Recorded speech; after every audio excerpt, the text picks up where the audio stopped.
A Christmas Carol by Charles Dickens. Stave 1. Marley's Ghost. Marley was dead to begin with. There is no doubt whatever about that. The register of his burial was signed by the clergyman, the clerk, the undertaker, and the chief mourner. Scrooge signed it, and Scrooge's name was good upon any change for anything he chose to put his hand to. Old Marley was dead as a doornail. Mind, I don't mean to say that I know, of my own knowledge, what there is particularly dead about a doornail. I might have been inclined myself to regard a coffin nail as the deadest piece of ironmongery in the trade, but the wisdom of our ancestors is in the simile, and my unhallowed hand shall not disturb it, or the country is done for. You will therefore permit me to repeat, emphatically, that Marley was dead as a doornail. Scrooge knew he was dead? Of course he did. How could it be otherwise? Scrooge and he were partners for I don't know how many years. Scrooge was his sole executor, his sole administrator, his sole assign, his sole residuary legatee, his sole friend and sole mourner. And even Scrooge was not so dreadfully cut up by the sad event, but that he was an excellent man of business on the very day of the funeral, and solemnized it with an undoubted bargain. The mention of Marley's funeral brings me back to the point I started from. There is no doubt that Marley was dead. This must be distinctly understood, or nothing wonderful can come out of the story that I'm about to relate. If we were not perfectly convinced that Hamlet's father died before the play began, there would be nothing more remarkable in his taking a stroll at night in an easterly wind upon his own ramparts than there would be in any other middle-aged gentleman rashly turning out after dark in a breezy spot, say St. Paul's churchyard, for instance, literally to astonish his son's weak mind.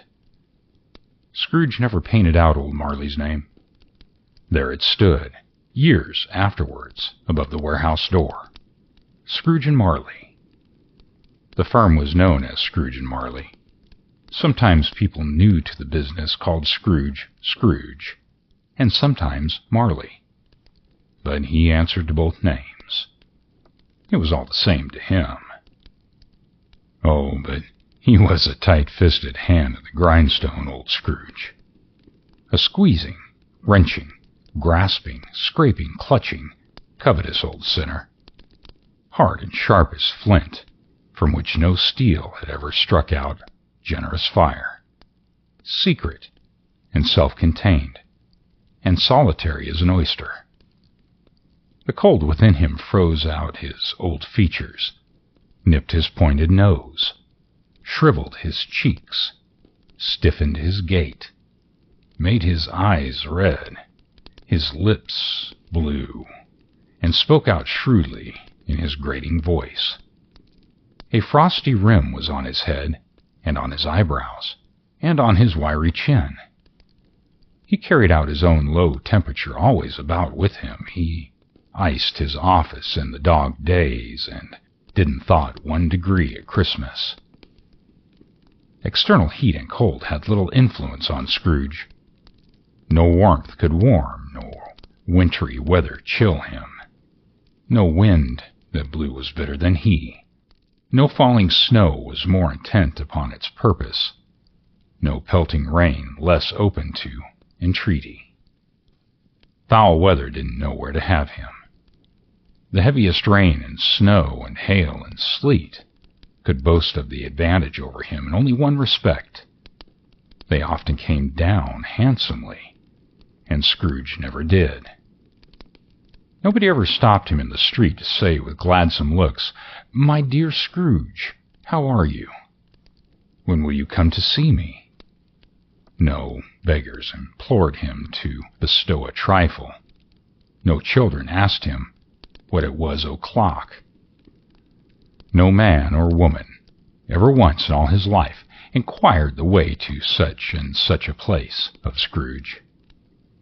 Even the blind men's dogs appeared to know him, and when they saw him coming, would tug their owners into doorways and up courts, and then would wag their tails as though they said, "No eye at all is better than an evil eye, dark master." But what did Scrooge care? It was the very thing he liked, to edge his way along the crowded paths of life, warning all human sympathy to keep its distance. What was it that the knowing ones called nuts to Scrooge? Once upon a time, of all the good days in the year on Christmas Eve, old Scrooge sat busy in his counting-house. It was cold, bleak, bitter weather, foggy withal, and he could hear the people in the court outside go wheezing up and down, beating their hands upon their breasts, and stamping their feet upon the pavement to warm them. The city clocks had only just gone 3, but it was quite dark already. It had not been light all day, and candles were flaring in the windows of the neighboring offices, like ruddy smears upon the palpable brown air. The fog came pouring in at every chink and keyhole, and was so dense without that although the court was of the narrowest, the houses opposite were mere phantoms. To see the dingy cloud come drooping down, obscuring everything, one might have thought that nature lived hard by and was brewing on a large scale. The door of Scrooge's counting-house was open that he might keep his eye upon his clerk, who, in a dismal little cell beyond, a sort of a tank, was copying letters. Scrooge had a very small fire, but his clerk's fire was so very much smaller that it looked like only one coal. But he couldn't replenish it, for Scrooge kept the coal box in his own room, and so surely as the clerk came in with the shovel, the master predicted that it would be necessary for them to part. Wherefore the clerk put on his white comforter and tried to warm himself at the candle, in which effort, not being a man of a strong imagination, he failed. "A Merry Christmas, Uncle! God save you!" cried a cheerful voice. It was the voice of Scrooge's nephew, who came upon him so quickly that this was the first intimation he had of his approach. "Bah!" said Scrooge. "Humbug!" He had so heated himself with rapid walking in the fog and frost, this nephew of Scrooge's, that he was all aglow. His face was ruddy and handsome. His eyes sparkled, and his breath smoked again. "Christmas? A humbug, Uncle," said Scrooge's nephew. "You don't mean that, I'm sure." "I do," said Scrooge. "Merry Christmas. What right have you to be merry? What reason have you to be merry? You're poor enough." "Come, then," returned the nephew gaily. "What right have you to be dismal? What reason have you to be morose? You're rich enough." Scrooge, having no better answer ready on the spur of the moment, said, "Bah!" again, and followed it up with, "Humbug." "Don't be cross, Uncle," said the nephew. "What else can I be," returned the uncle, "when I live in such a world of fools as this? Merry Christmas. Out upon Merry Christmas.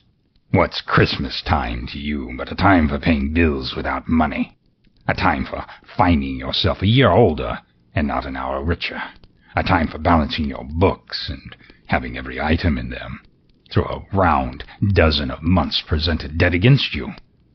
And if I could work my will," said Scrooge indignantly, "every idiot who goes about with Merry Christmas on his lips should be boiled with his own pudding and buried with a stake of holly through his heart. He should."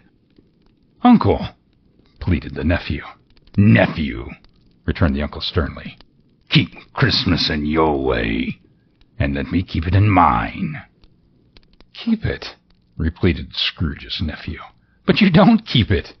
"Let me leave it alone, then," said Scrooge. "Much good it may do you. Much good has it ever done you?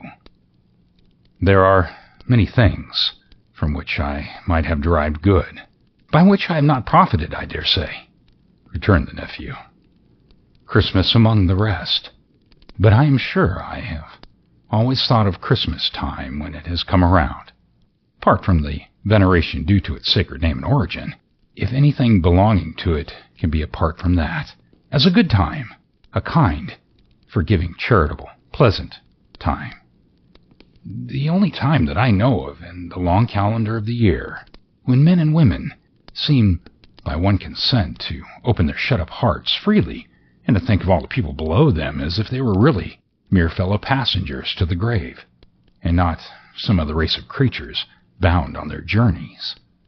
And therefore, uncle, though it has never put a scrap of gold or silver in my pocket, I believe that it has done me good and will do me good, and I say God bless it. The clerk in the tank involuntarily applauded, becoming immediately sensible of the impropriety. He poked the fire and extinguished the last frail spark forever. Let me hear another word from you, said Scrooge, and you'll keep Christmas by losing your situation. You're quite a powerful speaker, sir, he added, turning to his nephew. I wonder you don't go into Parliament. Don't be angry, uncle. Come, dine with us tomorrow. Scrooge said that he would see him. Yes, indeed he did. He went the whole length of the expression and said that he would see him in that extremity first. But why? Cried Scrooge's nephew. Why? Why did you get married? Said Scrooge. Because I fell in love. Because you fell in love, growled Scrooge, as if that were the only thing in the world more ridiculous than a Merry Christmas. Good afternoon. Nay, uncle, but you never came to see me before that happened. Why give it a reason for not coming now? Good afternoon, said Scrooge. I want nothing from you. I ask nothing of you. Why cannot we be friends? Good afternoon, said Scrooge. I'm sorry with all my heart to find you so resolute. We have never had a quarrel to which I have been a party, but I have made the trial in homage to Christmas, and I'll keep my Christmas humor to the last. So, a Merry Christmas, uncle. Good afternoon, said Scrooge. And a Happy New Year. Good afternoon, said Scrooge. His nephew left the room without an angry word notwithstanding. He stopped at the outer door to bestow the greetings of the season on the clerk, who, cold as he was warmer than Scrooge, for he returned them cordially. There's another fellow, muttered Scrooge, who overheard him. My clerk, with 15 shillings a week and a wife and family, talking about a Merry Christmas. I'll retire to Bedlam. This lunatic, in letting Scrooge's nephew out, had let the other two people in. They were portly gentlemen, pleasant to behold, and now stood with their hats off in Scrooge's office. They had books and papers in their hands, and bowed to him. Scrooge and Marley's, I believe, said one of the gentlemen, referring to his list. Have I the pleasure of addressing Mr. Scrooge or Mr. Marley? Mr. Marley has been dead these 7 years, replied Scrooge. He died 7 years ago this very night. We have no doubt about his liberality, and that it is well represented by his surviving partner, said the gentleman, presenting his credentials. It certainly was, for they had been two kindred spirits, and the ominous word liberality, Scrooge frowned, and shook his head, and handed the credentials back. At this festive season of the year, Mr. Scrooge, said the gentleman, taking up a pen, it is more than usually desirable that we should make some slight provision for the poor and destitute, who suffer greatly at this time of the year. Many thousands are in want of common necessities. Hundreds of thousands are in want of common comforts, sir. Are there no prisons? Asked Scrooge. Plenty of prisons, said the gentleman, laying down the pen again. And the union workhouses? Demanded Scrooge. Are they still in operation? They are, still, returned the gentleman. I wish I could say they were not. The treadmill and the poor law in full vigor, then? Asked Scrooge. Both very busy, sir. I was afraid from what you had said at first that something had occurred to stop them in their useful course, said Scrooge. I'm very glad to hear it. Under the impression that they scarcely furnish Christian cheer of mind or body to the multitude, returned the gentleman. A few of us are endeavoring to raise a fund to buy the poor some meat and drink and warmth for Christmas. We choose this time because it is a time of all others when want is keenly felt and the abundance rejoices. What shall I put you down for? Nothing, Scrooge replied. You wish to remain anonymous? I wish to be left alone, said Scrooge. Since you asked me what I wish, gentlemen, that is my answer. I don't make merry myself at Christmas, and I can't afford to make idle people merry. I help support those establishments I have mentioned. They cost enough, and those who are badly off must go there. Many can't go there, and many would rather die. If they would rather die, said Scrooge, then they had better do it, and decrease the surplus population. Besides, excuse me, I don't know that. But you might know it, observed the gentleman. It is not my business, Scrooge returned. It's enough for a man to understand his own business and not interfere with other people's. Mine occupies me constantly. Good afternoon, gentlemen. Seeing clearly it would be useless to pursue their point, the gentleman withdrew. Scrooge resumed his labors with an improved opinion of himself, and in a more facetious temper than was usual with him. Meanwhile, the fog and darkness thickened so much that people ran about with flaring links, proffering their services to go before horses and carriages and conduct them on their way. The ancient tower of a church, whose gruff old bell was always peeping slyly down at Scrooge out of a Gothic window in the wall, became invisible and struck the hours and quarters in the clouds with a tremulous vibration, as if its teeth were chattering in its frozen head up there. The cold became intense.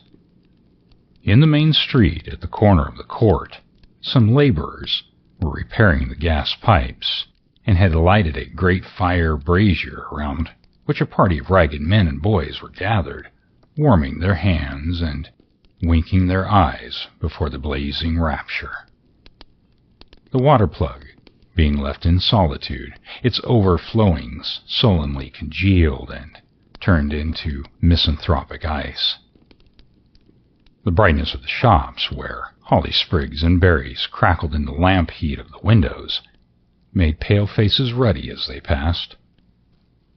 Poulterers' and grocers' trades became a splendid joke, a glorious pageant with which it was next to impossible to believe that such dull principles as bargain and sale had anything to do. The Lord Mayor, in the stronghold of the mighty mansion house, gave orders to his 50 cooks and butlers to keep Christmas as a Lord Mayor's household should. And even the little tailor, whom he had fined 5 shillings on the previous Monday for being drunk and bloodthirsty in the streets, stirred up tomorrow's pudding in his garret, while his lean wife and baby sallied out to buy the beef. Foggier yet, and colder. Piercing, searching, biting cold. If the good Saint Dunstan had but nipped the evil spirit's nose with a touch of such weather as that, instead of using his familiar weapons, then indeed he would have roared to lusty purpose. The owner of one scant young nose gnawed and mumbled by the hungry cold as bones are gnawed by the dogs, stooped down at Scrooge's keyhole to regale him with a Christmas carol. But at the first sound of it, Scrooge seized the ruler with such energy of action that the singer fled in terror, leaving the keyhole to the fog and even more congenial frost. At length, the hour of shutting up the counting-house arrived. With an ill will, Scrooge dismounted his stool and tacitly admitted the fact to the expectant clerk in the tank, who instantly snuffed out his candle and put on his hat. "I suppose you want all day tomorrow," said Scrooge. "If quite convenient, sir." "It is not convenient," said Scrooge, "and it's not fair. If I was to stop half a crown for it, you'd think yourself ill-used, I guess." The clerk smiled faintly. "And yet," said Scrooge, "you don't think me ill-used when I pay a day's wages for no work." The clerk observed that it was only once a year. "A poor excuse for picking a man's pocket every 25th of December," said Scrooge, buttoning his great coat to the chin. "But I suppose you must have the whole day. Be here all the earlier the next morning." The clerk promised that he would, and Scrooge walked out with a growl. The office was closed in a twinkling, and the clerk, with the long ends of his white comforter dangling below his waist, for he boasted no great coat, went down a slide on Corn Hill at the end of the Lane of Boys 20 times, in honor of its being Christmas Eve, and then ran home to Camden Town, as hard as he could pelt, to play at blind man's bluff. Scrooge took his melancholy dinner in his usual melancholy tavern, and having read all the newspapers and beguiled the rest of the evening with his banker's book, went home to bed. He lived in chambers which had once belonged to his deceased partner. They were a gloomy suite of rooms in a lowering pile of building up a yard, where it had so little business to be that one could scarcely help fancying it must have run there when it was a young house, playing at hide-and-seek with other houses, and forgotten the way out again. He was old enough now, and dreary enough, for nobody lived in it but Scrooge, the other rooms being let out as offices. The yard was so dark that even Scrooge, who knew its every stone, was fain to grope with his hands. The fog and frost so hung about the black old gateway of the house that it seemed as if the genius of the weather sat in mournful meditation on the threshold. Now, it is a fact that there was nothing at all particular about the knocker on the door, except that it was very large. It is also a fact that Scrooge had seen it night and morning during his whole residence in the place. Also that Scrooge had as little of what is called fancy about him as any man in the city of London, even including, which is a bold word, the corporation, aldermen, and livery.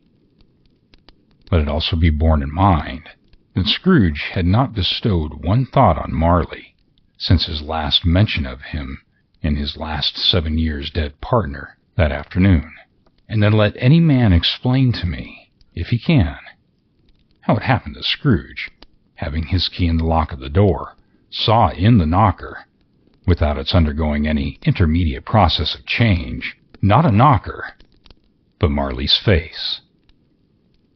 Marley's face. It was not an impenetrable shadow, as the other objects in the yard were, but had a dismal light about it, like a bad lobster in a dark cellar.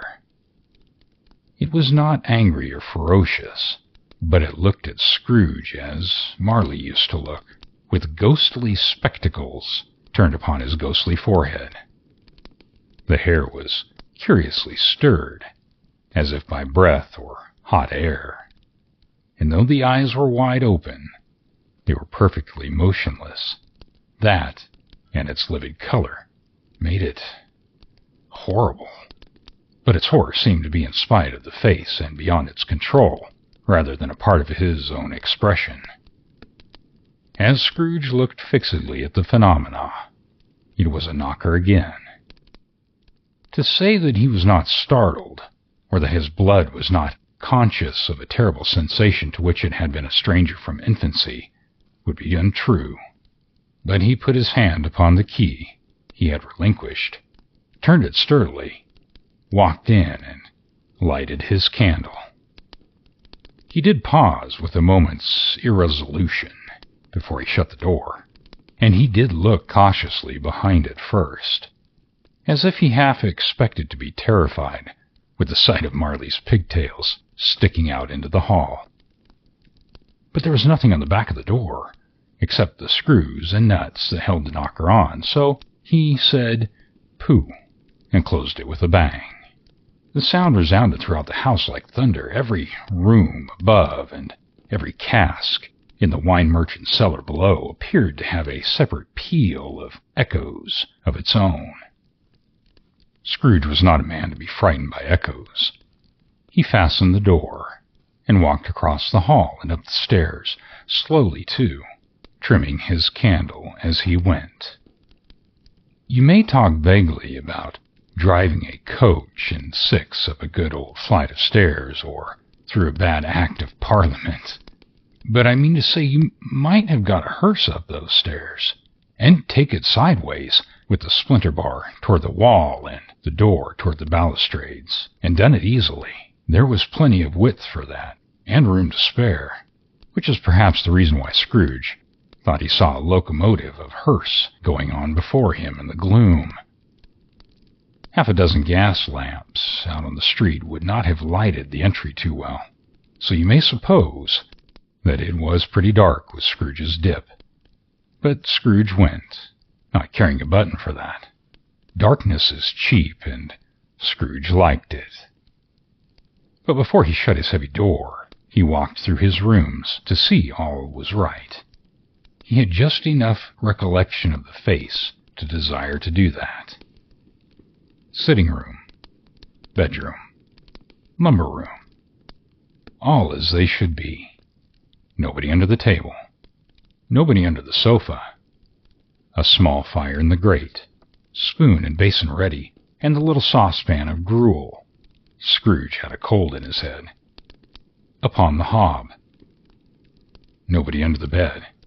Nobody in the closet, nobody in his dressing gown, which was hanging up in a suspicious attitude against the wall. Lumber room, as usual. Old fireguard, old shoes, 2 fish baskets, washing stand on 3 legs, and a poker. Quite satisfied, he closed his door and locked himself in, double locked himself in, which was not his custom. Thus secured against surprise, he took off his cravat and put on his dressing gown and slippers, and his nightcap, and sat down before the fire to take his gruel. It was a very low fire indeed, nothing on such a bitter night. He was obliged to sit close to it and brood over it before he could extract the least sensation of warmth from such a handful of fuel. The fireplace was an old one, built by some Dutch merchant long ago and paved all around with quaint Dutch tiles, designed to illustrate the scriptures. There were Cains and Abels, Pharaoh's daughters, queens of Sheba, angelic messengers descending through the air on clouds like feather beds, Abrahams, Belthazars, apostles putting off to sea in boats, hundreds of figures to attract his thoughts, and yet that face of Marley, 7 years dead, came like the ancient prophet's rod and swallowed up the whole. If each smooth tile had been a blank at first, with power to shape some picture on its surface from the disjointed fragments of his thoughts, there would have been a copy of old Marley's head on every one. "Humbug," said Scrooge, and walked across the room. After several turns, he sat down. As he threw his head back in the chair, his glance happened to rest upon a bell, a disused bell that hung in the room and communicated for some purpose now forgotten with a chamber in the highest story of the building. It was with great astonishment and with a strange, inexplicable dread that as he looked, he saw this bell begin to swing. It swung so softly in the outset that it scarcely made a sound, but soon it rang out loudly, and so did every bell in the house. This might have lasted for half a minute or a minute, but it seemed an hour. The bells ceased as they had begun together. They were succeeded by a clanking noise deep down below, as if some person were dragging a heavy chain over the casks in the wine merchant's cellar.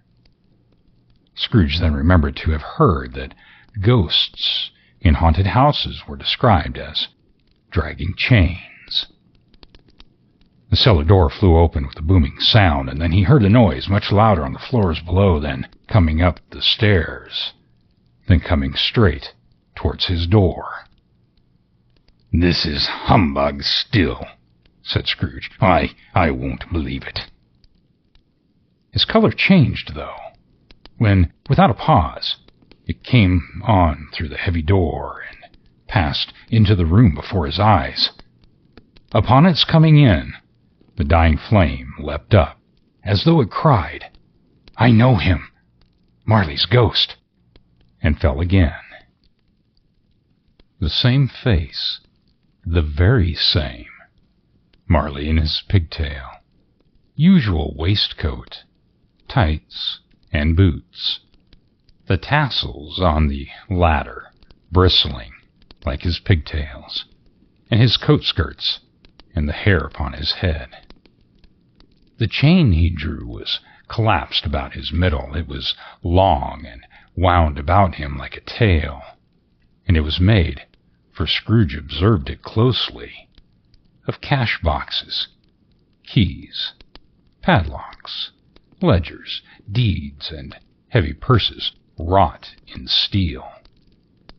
His body was transparent, so that Scrooge, observing him, and looking through his waistcoat, could see the two buttons on his coat behind.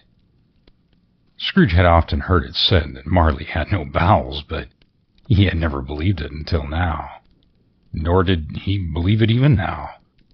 Though he looked the phantom through and through, and saw it standing before him, though he felt the chilling influence of its death-cold eyes, and marked the very texture of the folded kerchief about its head and chin, which wrapper he had not observed before, he was still incredulous and fought against his senses.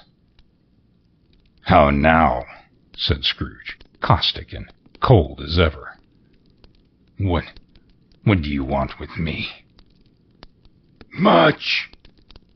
Marley's voice, no doubt about it. "Who are you?" "Ask me who I was." "Who were you, then?" said Scrooge, raising his voice. "You're particular for a shade." He was going to say to a shade, but substituted this as more appropriate. "In life, I was your partner, Jacob Marley." "Can you sit down?" asked Scrooge, looking doubtfully at him. "I can." "Well, do it then." Scrooge asked the question because he did not know whether a ghost so transparent might find himself in a condition to take a chair, and felt that, in the event of its being impossible, It might involve the necessity of an embarrassing explanation. But the ghost sat down on the opposite side of the fireplace, as if he were quite used to it. "You don't believe in me," observed the ghost. "I don't," said Scrooge. "What evidence would you have of my reality, beyond that of your senses?" "I don't know," said Scrooge. "Why do you doubt your senses?" "Because," said Scrooge, "a little thing affects them. A slight disorder of the stomach makes them cheats. You might be an undigested bit of beef, a blot of mustard, a crumb of cheese, a fragment of underdone potato. There's more of gravy than of grave about you, whatever you are." Scrooge was not in the habit of cracking jokes, nor did he feel in his heart by any means waggish then. The truth is that he tried to be smart, as a mean of distracting his own attention and keeping down his terror, for the spectre's voice disturbed the very marrow in his bones. To sit staring at those fixed, glazed eyes in silence for a moment would play, Scrooge felt, the very deuce with him. There was something very awful, too, in the spectre's being provided with an infernal atmosphere of its own. Scrooge could not feel it himself, but this was clearly the case, for the ghost sat perfectly motionless. Its hair and skirts and tassels were still agitated as by the hot vapor from an oven. "You see this toothpick?" said Scrooge, returning quickly to the charge for the reason just assigned, and wishing, though it were only for a second, to divert the vision's stony gaze from himself. "I do," replied the ghost. "You're not looking at it," said Scrooge. "But I see it," said the ghost, "notwithstanding." "Well," returned Scrooge, "I have but to swallow this and be for the rest of my days persecuted by a legion of goblins, all of my own creation. Humbug, I tell you, humbug!" At this, the spirit raised a frightful cry and shook its chains with such a dismal and appalling noise that Scrooge held on tight to his chair to save himself from falling into a swoon.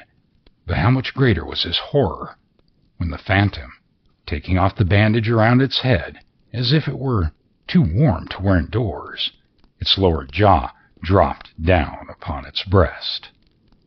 Scrooge fell upon his knees and clasped his hands before his face. "Mercy," he said. "Dreadful apparition, why do you trouble me?"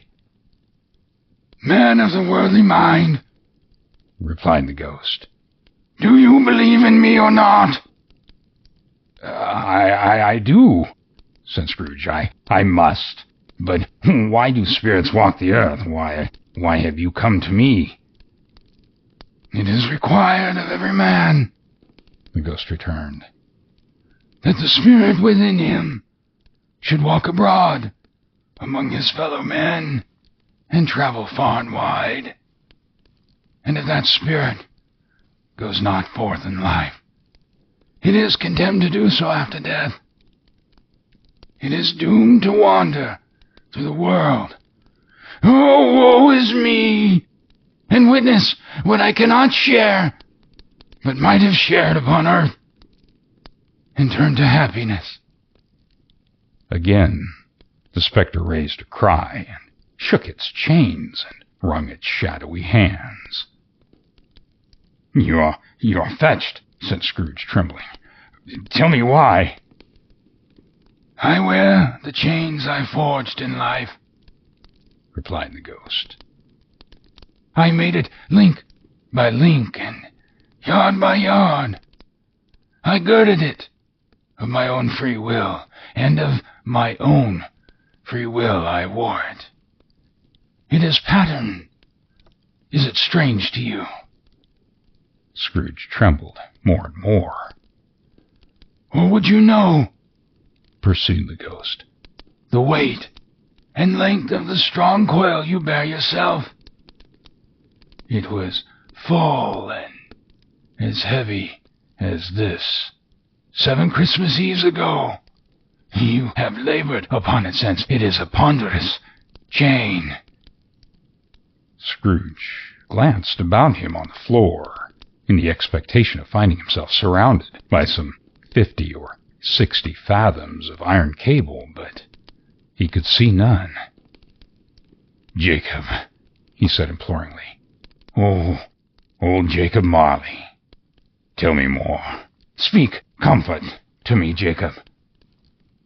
"I have none to give," the ghost replied.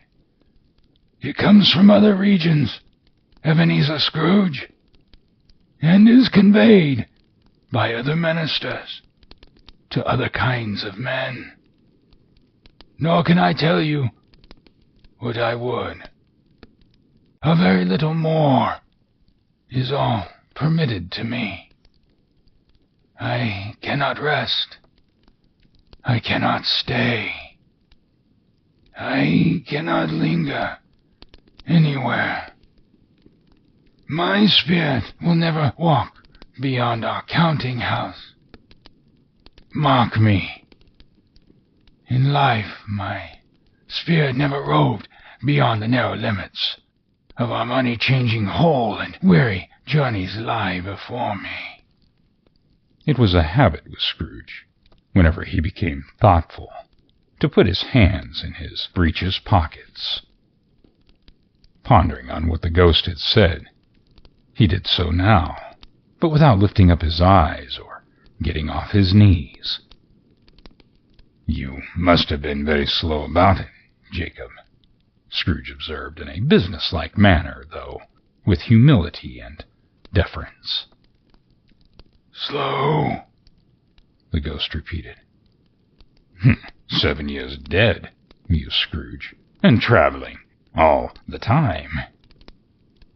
"The whole time," said the ghost.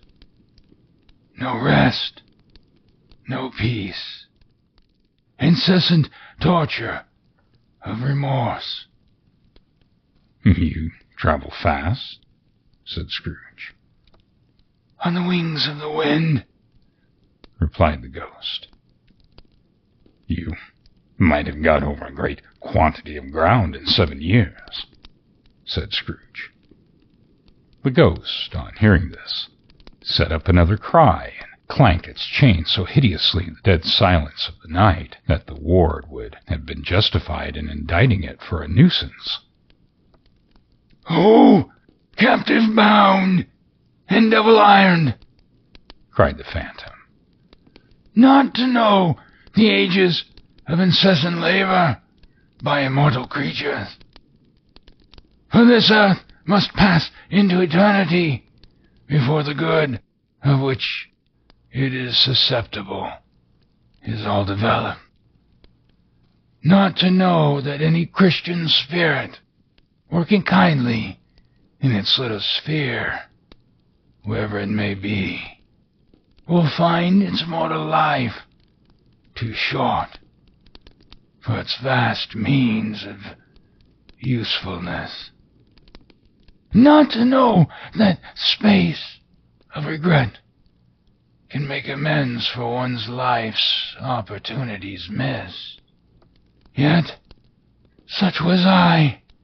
Oh, such was I!" "But you were always a good man of business, Jacob," faltered Scrooge, who now began to apply this to himself. "Business!" cried the ghost, wringing its hands again. "Mankind was my business. The common welfare was my business. Charity, mercy, forbearance, and benevolence were all my business. The dealings of my trade were but a drop of water in the comprehensive ocean of my business." It held up its chains at arm's length as if that were the cause of all its unavailing grief, and flung it heavily upon the ground again. "At this time of the rolling year," the spectre said, "I suffer most. Why did I walk through crowds of fellow beings, with my eyes turned down, and never raise them to the blessed star, which led the wise men to a poor abode? Were there no poor homes, which its light would have conducted me?" Scrooge was very much dismayed to hear the spectre going on at this rate, and began to quake exceedingly. "Hear me!" cried the ghost. "My time is nearly gone." "I will," said Scrooge, "but don't be hard upon me. Don't be flowery, Jacob. Pray." "How is it that I appear before you in a shape that you can see? I may not tell. I have sat invisible beside you many and many a day." It was not an agreeable idea. Scrooge shivered and wiped the perspiration from his brow. "This is no light part of my penance," pursued the ghost. "I am here tonight to warn you that you have yet a chance and a hope of escaping my fate.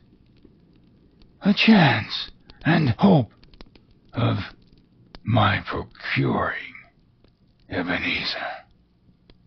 "You were always a good friend to me, Jacob," said Scrooge. "Thank you." "You will be haunted," resumed the ghost, "by 3 spirits." Scrooge's countenance fell almost as low as the ghost's had done. Is that the chance and hope you mentioned, Jacob?" he demanded in a faltering voice. "It is." I think I'd rather not," said Scrooge. "Without their visits," said the ghost, "you cannot hope to shun the path I tread. Expect the first tomorrow, when the bell tolls 1. "Couldn't I take them all at once and have it over, Jacob?" hinted Scrooge. "Expect the second on the next night at the same hour. The third upon the next night, when the last stroke of 12 has ceased to vibrate. Look to see me no more, and look that, for your own sake, you remember what has passed between us." When it had said these words, the spectre took its wrapper from the table and bound it around its head as before. Scrooge knew this by the smart sound its teeth made when the jaws were brought together by the bandage. He ventured to raise his eyes again and found his supernatural visitor confronting him in an erect attitude with its chain wound over and about its arm. The apparition walked backward from him. At every step it took, the window raised itself a little, so that when the spectre reached it, it was wide open. It beckoned Scrooge to approach, which he did. When they were within 2 paces of each other, Marley's ghost held up its hand, warning him to come no nearer. Scrooge stopped, not so much in obedience as in surprise and fear, for on the raising of the hand he became sensible of confused noises in the air, incoherent sounds of lamentations and regret, wailings, inexpressibly sorrowful and self-accusatory. The spectre, after listening for a moment, joined in the mournful dirge and floated out upon the bleak, dark night. Scrooge followed to the window. Desperate in his curiosity, he looked out. The air was filled with phantoms wandering hither and thither in restless haste, and moaning as they went. Every one of them wore chains like Marley's ghost. Some few, they might be guilty governments, were linked together. None were free. Many had been personally known to Scrooge in their lives. He had been quite familiar with one old ghost in a white waistcoat, with a monstrous iron safe attached to its ankle, who cried piteously at being unable to assist a wretched woman with an infant whom it saw below upon a doorstep. The misery with them all was clearly that they sought to interfere for good in human matters and had lost the power forever. Whether these creatures faded into mist or mist enshrouded them, he could not tell. But they and their spirit voices faded together, and the night became as it had been when he walked home. Scrooge closed the window and examined the door by which the ghost had entered. It was double-locked, as he had locked it with his own hands, and the bolts were undisturbed. He tried to say, "Humbug," but stopped at the first syllable. And being from the emotion he had undergone, or the fatigue of the day, or his glimpse of the invisible world, or the dull conversation of the ghost, or the lateness of the hour, much in need of repose, went straight to bed without undressing, and fell asleep upon the instant. Stave 2. The first of the three spirits. When Scrooge awoke, it was so dark that looking out of bed he could scarcely distinguish the transparent window from the opaque walls of his chamber. He was endeavoring to pierce the darkness with his ferret eyes, when the chimes of a neighboring church struck the 4 quarters. So he listened for an hour. To his great astonishment, the heavy bell went from 6 to 7, and from 7 to 8, and regularly up to 12, then stopped. 12. It was past 2 when he went to bed. The clock was wrong. An icicle must have got stuck in the works. 12. He touched the spring of his repeater to correct this most preposterous clock. Its rapid little pulse beat 12, and stopped. "Why, it isn't possible," said Scrooge, "that I could have slept through a whole day and fought into another night. It isn't possible that anything has happened to the sun, and it's 12 at noon." The idea being an alarming one, he scrambled out of bed and groped his way to the window. He was obliged to rub the frost off the sleeve of his dressing gown before he could see anything, and could see very little even then. All he could make out was that it was still very foggy and extremely cold, and that there was no noise of people running to and fro, and making a great stir, as there unquestionably would have been if night had beaten off the bright day and taken possession of the world. This was a great relief, because 3 days after sight of his first of exchange pay to Mr. Ebenezer Scrooge or his order, and so forth, would have become a mere United States security if there were no days to count by. Scrooge went to bed again, and thought, and thought, and thought it over and over and over, and could make nothing of it. The more he thought, the more perplexed he was, and the more he endeavored not to think, the more he thought. Marley's ghost bothered him exceedingly. Every time he resolved within himself, after mature inquiry, that it was all a dream, his mind flew back again, like a strong spring released to its first position, and presented the same problem to be worked out all through. Was it a dream or not? Scrooge lay in this state until The chimes had gone 3/4 more, when he remembered on a sudden that the ghost had warned him of a visitation when the bell tolled 1. He resolved to lie awake until the hour was past, and considering that he could go no more to sleep than go to heaven, this was perhaps the wisest resolution in his power. The quarter was so long that he was more than once convinced that he must have sunk into a doze unconsciously and missed the clock. At length it broke upon his listening ear. Ding-dong.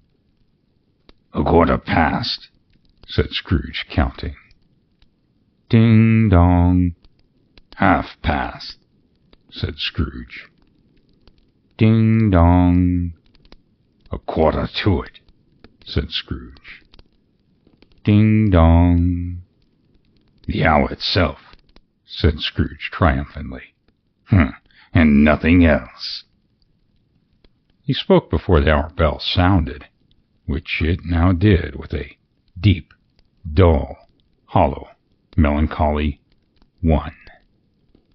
Light flashed up in the room upon the instant, and the curtains of his bed were drawn. The curtains of his bed were drawn aside, I tell you, by a hand. Not the curtains at his feet, nor the curtains at his back, but those to which his face was addressed. The curtains of his bed were drawn aside, and Scrooge, starting up into a half-recumbent attitude, found himself face to face with the unearthly visitor who drew them as close as I am to you now, and I am standing in the spirit at your elbow.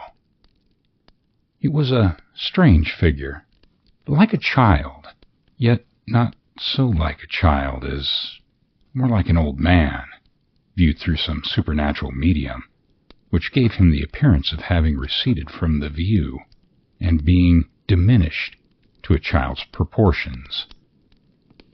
Its hair, which hung about its neck and down its back, was white, as if with age, and yet the face had not a wrinkle in it, and the tenderest bloom was on the skin.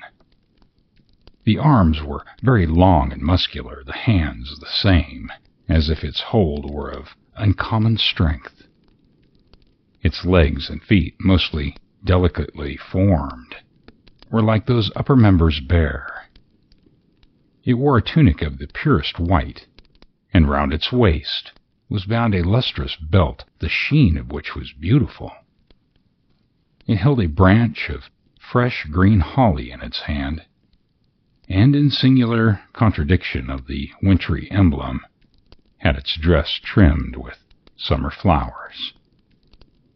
But the strangest thing about it was that from the crown of its head there sprung a bright, clear jet of light by which all was visible, and which was doubtless the occasion of its using in its duller moments a great extinguisher for a cap, which it now held under its arm. Even this, though, when Scrooge looked at it with increasing steadiness, was not its strangest quality. For as its belt sparkled and glittered, now in one part, and now in another, and was light one instant, at another time was dark, so the figure itself fluctuated in its distinctness, being now a thing with one arm, now with one leg, now with 20 legs, now a pair of legs without a head, now a head without a body, of which dissolving parts no outline would be visible in the dense gloom wherein they melted away. And in the very wonder of this, it would be itself again, distinct and clear as ever. Are you the spirit, sir, whose coming was foretold to me? Asked Scrooge. I am. The voice was soft and gentle, singularly low, as if, instead of being so close beside him, it were at a distance. Who and What are you? Demanded Scrooge. I am the ghost of Christmas past. Long past? Inquired Scrooge, observant of its dwarfish stature. No, your past. Perhaps Scrooge could not have told anybody why, if anybody could have asked him, but he had a special desire to see the spirit in his cap, and begged him to be covered. What? Exclaimed the ghost. Would you so soon put out with worldly hands the light I give? Is it not enough that you are one of those whose passion made this cap, and forced me, through whole trains of years, to wear it low upon my brow? Scrooge reverently disclaimed all intention to offend, or any knowledge of having wilfully bonneted the spirit at any period of his life. Then he made bold to inquire what business brought him here. Your welfare, said the ghost. Scrooge expressed himself much obliged, but could not help thinking that a night of unbroken rest would have been more conducive to that end. The spirit must have heard him thinking, for it said immediately, Your reclamation, then, take heed. It put out its strong hand as it spoke, and clasped him gently by the arm. Rise and walk with me. It would have been in vain for Scrooge to plead that the weather and the hour were not adapted to pedestrian purposes. That bed was warm, and the thermometer a long way below freezing. Then he was clad but lightly in his slippers, dressing-gown, and nightcap, and that he had a cold upon him at the time. The grasp, though as gentle as a woman's hand, was not to be resisted. He rose, but finding that the spirit made towards the window, clasped his robe in supplication. I am mortal, Scrooge remonstrated, and liable to fall. Bear but touch of my hand there, said the spirit, laying it upon his heart, and you shall be upheld in more than this. As the words were spoken, they passed through the wall, and stood upon an open country road with fields on either hand. The city had entirely vanished. Not a vestige of it was to be seen. But darkness and the mist had vanished with it, for it was a clear, cold, winter day, with snow upon the ground. Good heaven, said Scrooge, clasping his hands together as he looked about him. I was bred in this place. I was a boy here. The spirit gazed upon him mildly. Its gentle touch, though it had been light and instantaneous, appeared still present to the old man's sense of feeling. He was conscious of 1,000 odors floating in the air, each one connected with 1,000 thoughts, and hopes, and joys, and cares, long forgotten. Your lip is trembling, said the ghost. And what is that upon your cheek? Scrooge muttered with an unusual catching in his voice that it was a pimple, and begged the ghost to lead him where he would. You recollect the way? Inquired the spirit. Remember it, cried Scrooge with fervor. I could walk it blindfold. Strange to have forgotten it for so many years, observed the ghost. Let us go on. They walked along the road, Scrooge recognizing every gate and post and tree, until a little market town appeared in the distance, with its bridge, its church, and winding river. Some shaggy ponies were now seen trotting towards them, with boys upon their backs who called to other boys in country gigs and carts, driven by farmers. All these boys were in great spirits and shouted to each other until the broad fields were so full of merry music that the crisp air laughed to hear it. "But these are the shadows of things that have been," said the ghost. "They have no consciousness of us." The joyous travelers came on, and as they came, Scrooge knew and named every one. Why was he rejoiced beyond all bounds to see them? Why did his cold eyes glisten and his heart leap up as they went past? Why was he filled with gladness when he heard them give each other Merry Christmas as they parted at crossroads and byways for their several homes? What was Merry Christmas to Scrooge? Out upon Merry Christmas! What good had it ever done him? "The school is not quite deserted," said the ghost. "A solitary child, neglected by his friends, is left there still." Scrooge said he knew it, and he sobbed. They left the high road by a well-remembered lane and soon approached a mansion of dull red brick, with a light weathercock surmounted the cupola on the roof, and a bell hanging in it. It was a large house, but one of broken fortunes, for the spacious offices were little used. Their walls were damp and mossy, their windows broken, and their gates decayed.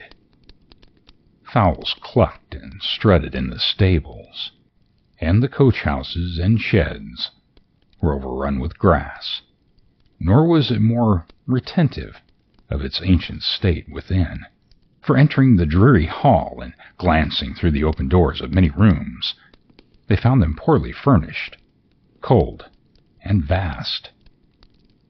There was an earthy savor in the air, a chilly bareness in the place which associated itself somehow with too much getting up by the candlelight and not too much to eat. They went, the ghost and Scrooge, across the hall to a door at the back of the house. It opened before them and disclosed a long, bare, melancholy room, made barer still by the lines of plain deal forms and desks. At one of these a lonely boy was reading, near a feeble fire, and Scrooge sat down upon a form and wept to see his poor forgotten self as he used to be. Not a latent echo in the house, not a squeak and scuffle from the mice behind the paneling, not a drip from the half-thawed water-spout in the dull yard behind, not a sigh among the leafless boughs of one despondent poplar, not the idle swinging of an empty storehouse door. No, not even a clicking in the fire, but fell upon the heart of Scrooge with a softening influence and gave a freer passage to his tears. The spirit touched him on the arm and pointed to his younger self, intent upon his reading. Suddenly a man in a foreign garments, wonderfully real and distinct to look at, stood outside the window, with an axe stuck in his belt and leading by the bridle an ass laden with wood. "Why, it's Ali Baba!" Scrooge exclaimed in ecstasy. "It's dear old, honest Ali Baba. Yes, I know.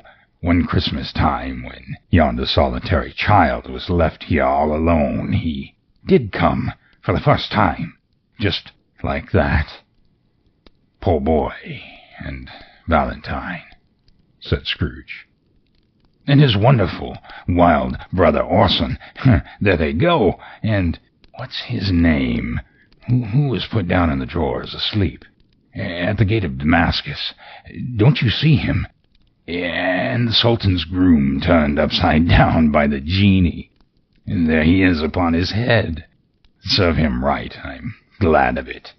What business had he to be married to the princess?"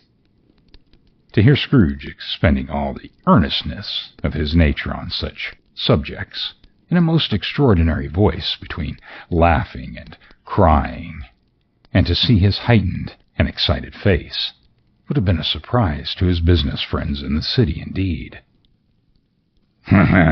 "There's the Pat," cried Scrooge. "Green body and yellow tail, with a thing like lettuce growing out of the top of his head. There he is, poor Robinson Crusoe, he called him, when he came home again after sailing around the island. Poor Robinson Crusoe. Where have you been, Robinson Crusoe?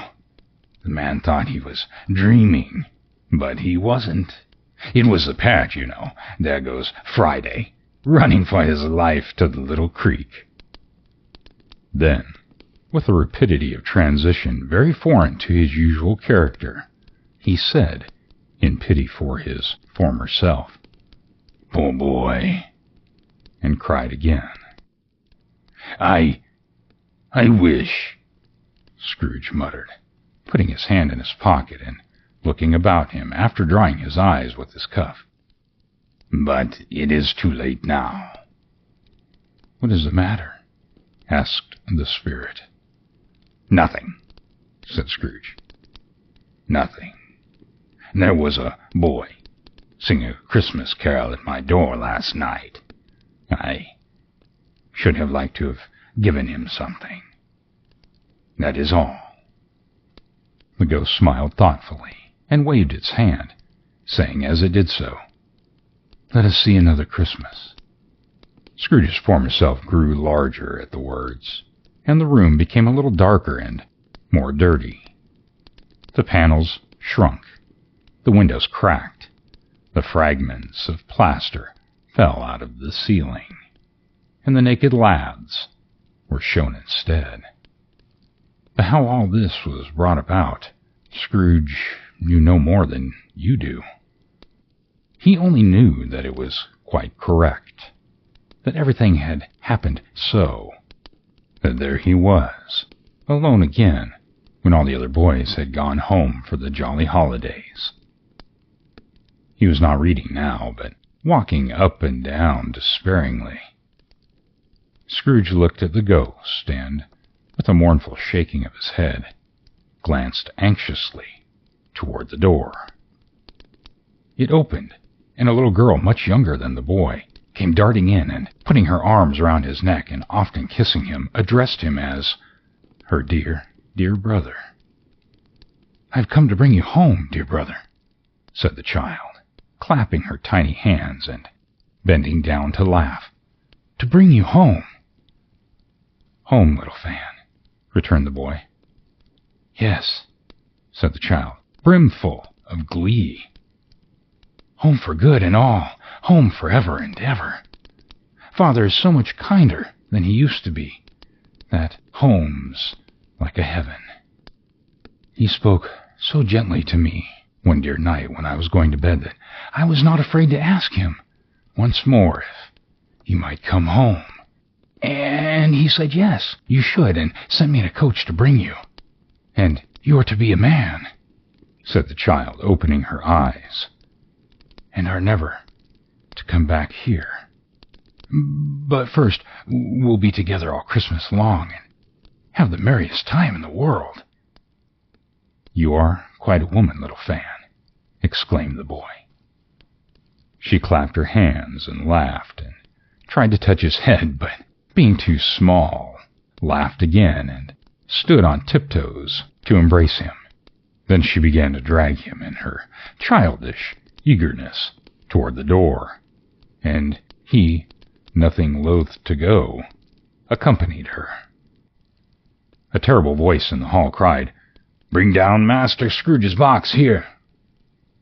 And in the hall appeared the schoolmaster himself, who glared on Master Scrooge with a ferocious disdain, and threw him into a dreadful state of mind by shaking hands with him. He then conveyed him and his sister into the verest old well of the shivering best parlor that they had ever seen, where the maps upon the wall, and the celestial and terrestrial globes in the windows, were waxy with cold. Here he produced a decanter of curiously light wine and a block of curiously heavy cake, and administered installments of those dainties to the young people, at the same time sending out a meager servant to offer a glass of something to the postboy, who answered that he thanked the gentleman, but if it was the same tap as he had tasted before, he had rather not. Master Scrooge's trunk being by this time tied to the top of the chaise, the children bade the schoolmaster goodbye, and right wigglingly, and getting into it, drove gaily down the garden sweep, the quick wheels dashing the frost and snow from off the dark leaves of the evergreens like spray. Always a delicate creature, whom a breath might have withered, said the ghost. But she had a large heart. So she had, cried Scrooge. You're right. I will not dispute it, Spirit. God forbid. She died a woman, said the ghost, and had, as I think, children. One child, Scrooge returned. True, said the ghost. Your nephew. Scrooge seemed uneasy in his mind, and answered briefly, yes. Although they had but that moment left the school behind them, they were now in the busy thoroughfares of a city, where shadowy passengers passed and repassed, where shadowy carts and coaches battled for the way, and all the strife and tumult of a real city were. It was made plain enough by the dressing of the shops. Here, too, it was Christmas time again, but it was evening, and the streets were lighted up. The ghost stopped at a certain warehouse door, and asked Scrooge if he knew it. Know it, said Scrooge. I was apprenticed here. They went in. At the sight of an old gentleman in a Welsh wig sitting behind such a high desk that if he had been 2 inches taller, he must have knocked his head against the ceiling, Scrooge cried with great excitement. Why, it's old Fezziwig, bless his heart. It's Fezziwig, alive again. Old Fezziwig laid down his pen and looked up at the clock, which pointed the hour of 7. He rubbed his hands, adjusted his capacious waistcoat, laughed all over himself, from his shoes to his head, and called out in a comfortable, oily, rich, fat, jovial voice, "Yo there, Ebenezer, Dick!" Scrooge's former self, now grown as a young man, came briskly in and accompanied by his fellow apprentice. "Dick Wilkins, to be sure," said Scrooge to the ghost. "Bless me, yes, there he is. He was very much attached to me, was Dick. Poor Dick. Dear, oh dear." "Oh, my boys," said Fezziwig, "no more work tonight. Christmas Eve. Dick, Ebenezer. Let's have the shutters up," cried Fezziwig with a sharp clap of his hands, "before a man can say Jack Robinson." You wouldn't believe how those two fellows went at it. They charged into the street with the shutters. 1, 2, 3. Had 'em up in their places. 4, 5, 6. Barred 'em and pinned them. 7, 8, 9, and came back before you could have got to 12, panting like racehorses. "Oh!" cried old Fezziwig, skipping down from the high desk with a wonderful agility. "Clear the way, my lads, and let's have lots of room here. Oh, Dick! Hurrah, Ebenezer!" There was nothing they wouldn't have cleared away, or couldn't have cleared away, with old Fezziwig looking on. It was done in a minute. Every movable was packed off as if it were dismissed from public life for evermore. The floor was swept and watered. The lamps were trimmed. Fuel was heaped upon the fire, and the warehouse was as snug and warm and dry and bright a ballroom as you would desire to see upon a winter's night. In came a fiddler with a music book, and went up to the lofty desk and made an orchestra of it. In came Mrs. Fezziwig, one vast, substantial smile. In came the 3 Miss Fezziwigs, beaming and lovable. In came the 6 young followers whose hearts they broke. In came all the young men and women employed in the business. In came the housemaid with her cousin, the baker. In came the cook with her brother's particular friend, the milkman. In came the boy from over the way, who was suspected of not having brought enough from his master, trying to hide himself behind the girl from the next door. In they all came, one after another, some shyly, some boldly, some gracefully, some awkwardly, some pushing, some pulling. In all they came, anyhow, and everyhow. Away they all went, 20 couple at once, hands half round and back again the other way, down the middle and up again, round in various stages of affectionate groping.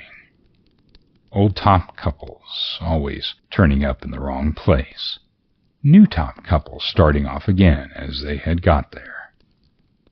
All top couples at last, and not a bottom one to help them. When this result was brought about, old Fezziwig, clapping his hands to stop the dance, cried out, "Well done!" And the fiddler plunged his hot face into a pot of port, especially provided for that purpose. But scorning rest upon his reappearance, he instantly began again, though there were no dancers yet, as if the other fiddler had been carried home, exhausted, on a shutter, and he were a brand-new man resolved to beat him out of sight, or perish.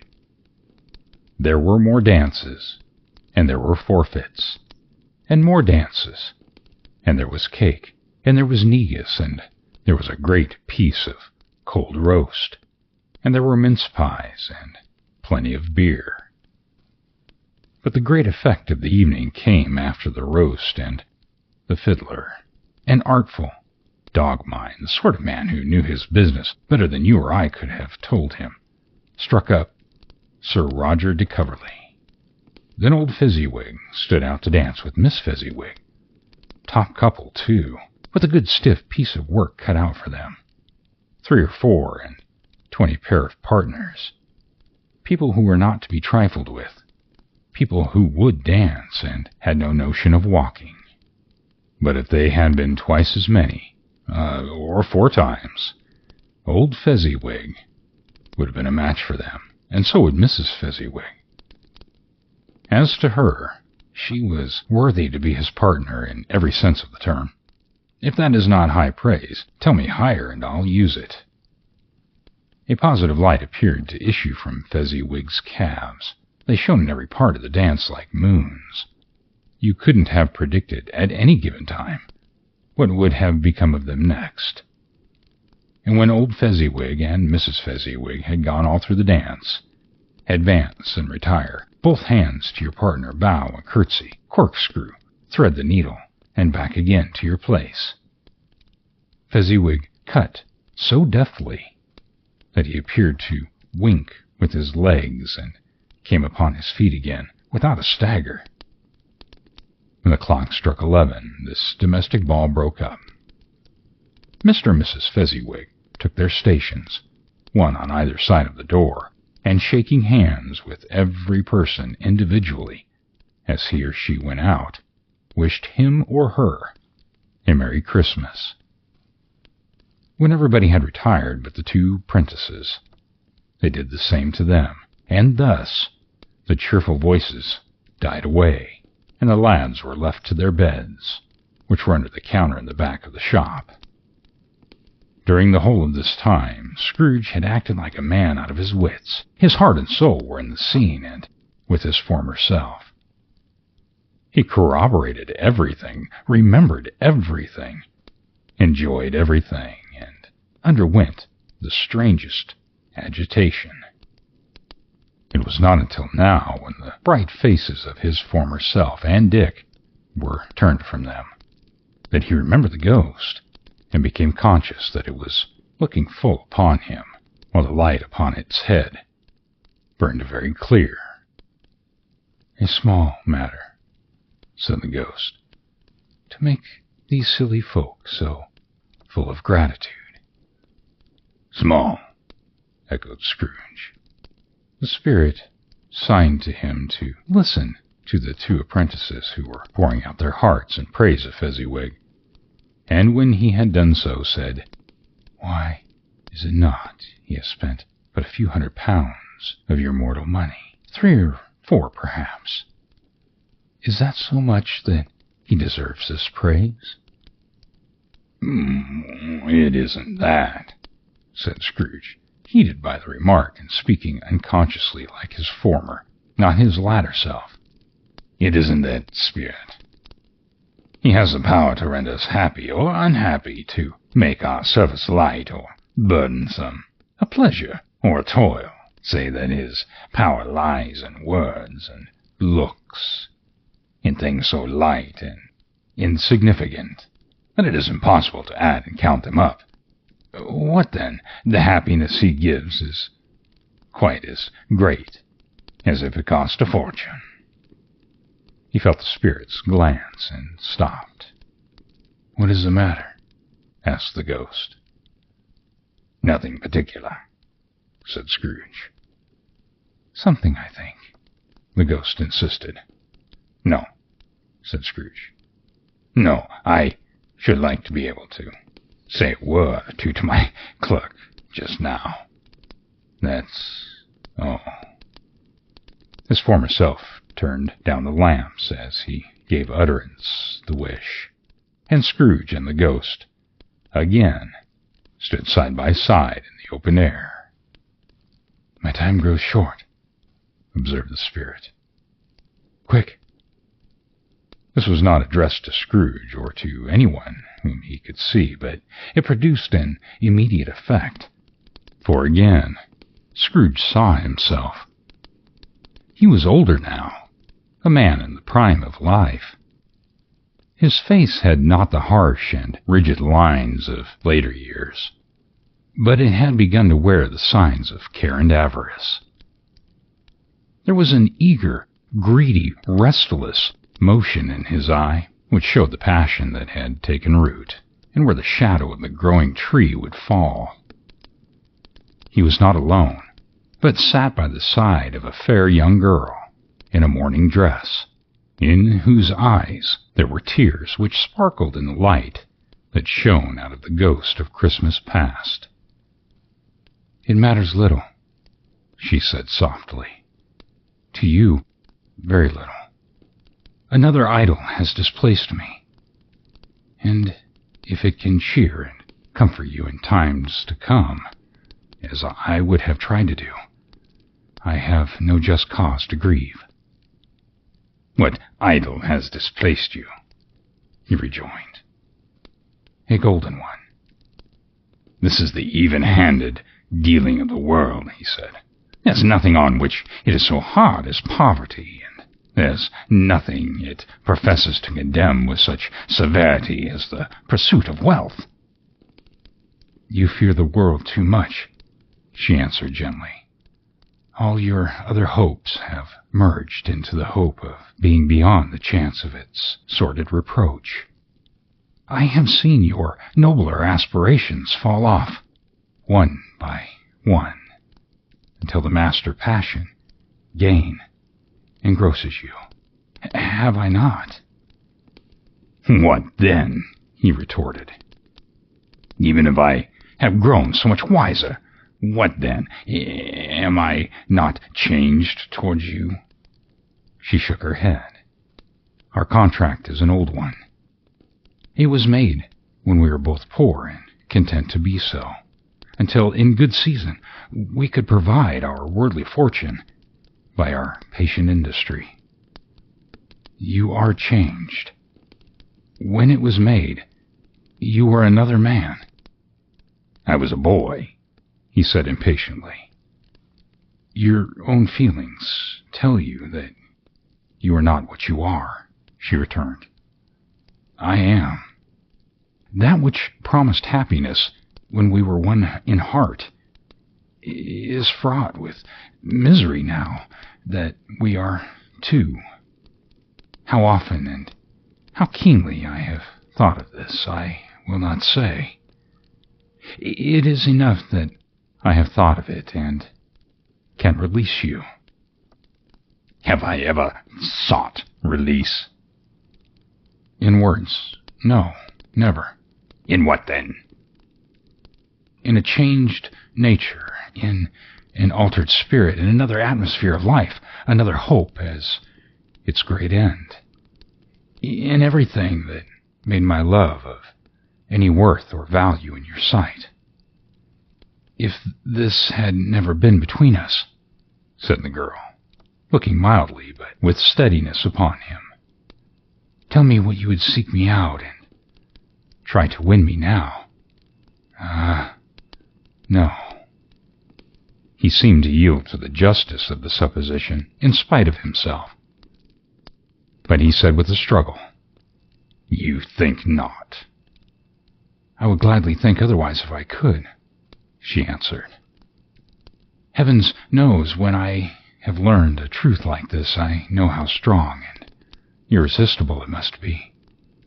But if you were to be free today, or tomorrow, yesterday, and even I believe that you would choose a dowerless girl, you who in your very confidence with her weigh everything by gain, or choosing her if for a moment you were false enough to your one guiding principle to do so, do I not know that your repentance and regret would surely follow? I do, and I release you with a full heart for the love of him you once were. He was about to speak, but her head turned from him, and she resumed. You may. The memory of what is past half makes me hope you will have pains in this, a very, very brief time, and you will dismiss the recollection of it gladly as an unprofitable dream from which it happened well that you woke. May you be happy in the life you have chosen. She left him, and they parted. Spirit, said Scrooge, show me no more. Conduct me home. Why do you delight in torturing me? One shadow more, exclaimed the ghost. No more, cried Scrooge. No more. I don't wish to see it. Show me no more. But the relentlessness of the ghost pinioned him in both his arms and forced him to observe what happened next. They were in another scene and place, a room not very large or handsome, but full of comfort. Near to the winter fire sat a beautiful young girl, so like the last that Scrooge believed it was the same, until he saw her, now a commonly matron, sitting opposite her daughter. The noise in this room was perfectly tumultuous, for there were more children there than Scrooge in his agitated state of mind could count. And unlike the celebrated herd in the poem, there were not 40 children conducting themselves like one, but every child was conducting itself like 40. The consequences were uproarious beyond belief. But no one seemed to care. On the contrary, the mother and daughter laughed heartily and enjoyed it very much. And the latter, soon beginning to mingle in the sports, got pillaged by the young brigands most ruthlessly. What would I not give to be one of them? Though I never could have been so rude. No, I wouldn't for the wealth of all the world have crushed that braided hair and torn it down, and for the precious little shoe, I wouldn't have plucked it off. God bless my soul, to save my life. As to measuring her waist in sport, as they did bold young brood, I couldn't have done it. I should have expected my arm to have grown round it for a punishment, and never come straight again.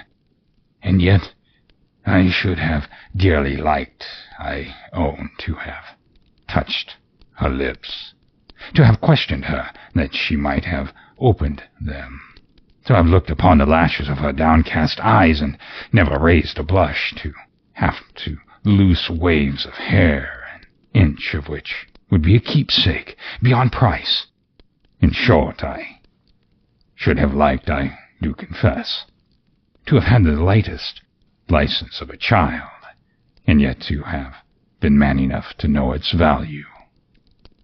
But now a knocking at the door was heard, and such a rush immediately ensued that she was, with a laughing face and plundered dress, borne towards it, center of a flushed and boisterous group, just in time to greet the father, who came home attended by a man laden with Christmas toys and presents. Then the shouting and the struggling and the onslaught that was made on the defenseless porter, the scaling him with chairs for ladders to dive into his pockets, despoil him of brown paper parcels, hold on tight by his cravat, hug him around the neck, and pummel his back, and kick his legs in irrepressible affection, the shouts of wonder and delight with which the development of every package was received, the terrible announcement that the baby had taken in the act of putting a doll's frying pan into its mouth was more than suspected of having swallowed a fictitious turkey glued on a wooden platter, the immense relief of finding this is a false alarm, and the joy and gratitude and ecstasy, they are all indescribable alike. It is enough that by degrees the children and their emotions got out of the parlor, and by one stair at a time, up to the top of the house, where they all went to bed and so subsided. And now Scrooge looked on more attentively than ever when the master of the house, having his daughter leaning fondly on him, sat down with her and her mother at his own fireside. And when he thought that much another creature, quite as graceful and as full of promise, might have called him father, and been a springtime in the haggard winter of his life, his sight grew very dim indeed. "Belle," said the husband, turning to his wife with a smile, "I saw an old friend of yours this afternoon." "Who was it?" "Guess." "How can I? I don't know," she added in the same breath, laughing as he laughed. "Mr. Scrooge." Mr. Scrooge it was. I passed his office window, and as it was not shut up, and he had a candle inside, I could scarcely help seeing him. His partner lies upon the point of death, I hear, and there he sat alone, quite alone in the world, I do believe. "Spirit," said Scrooge in a broken voice, "remove me from this place." "I told you. These were shadows of things that have been," said the ghost. "That they are what they are. Do not blame me." "Remove me," Scrooge exclaimed. "I cannot bear it." He turned upon the ghost, and seeing that it looked upon him with a face in which, in some strange way, there were fragments of all these faces it had shown him, wrestled with it. "Leave me! Take me back! Haunt me no longer!" In the struggle, if that can be called a struggle, in which the ghost had no visible resistance on its own part, was undisturbed by any effort of its adversary, Scrooge observed that its light was burning high and bright, and dimly connecting that with its influence over him, he seized the extinguisher cap, and by a sudden action pressed it down upon its head.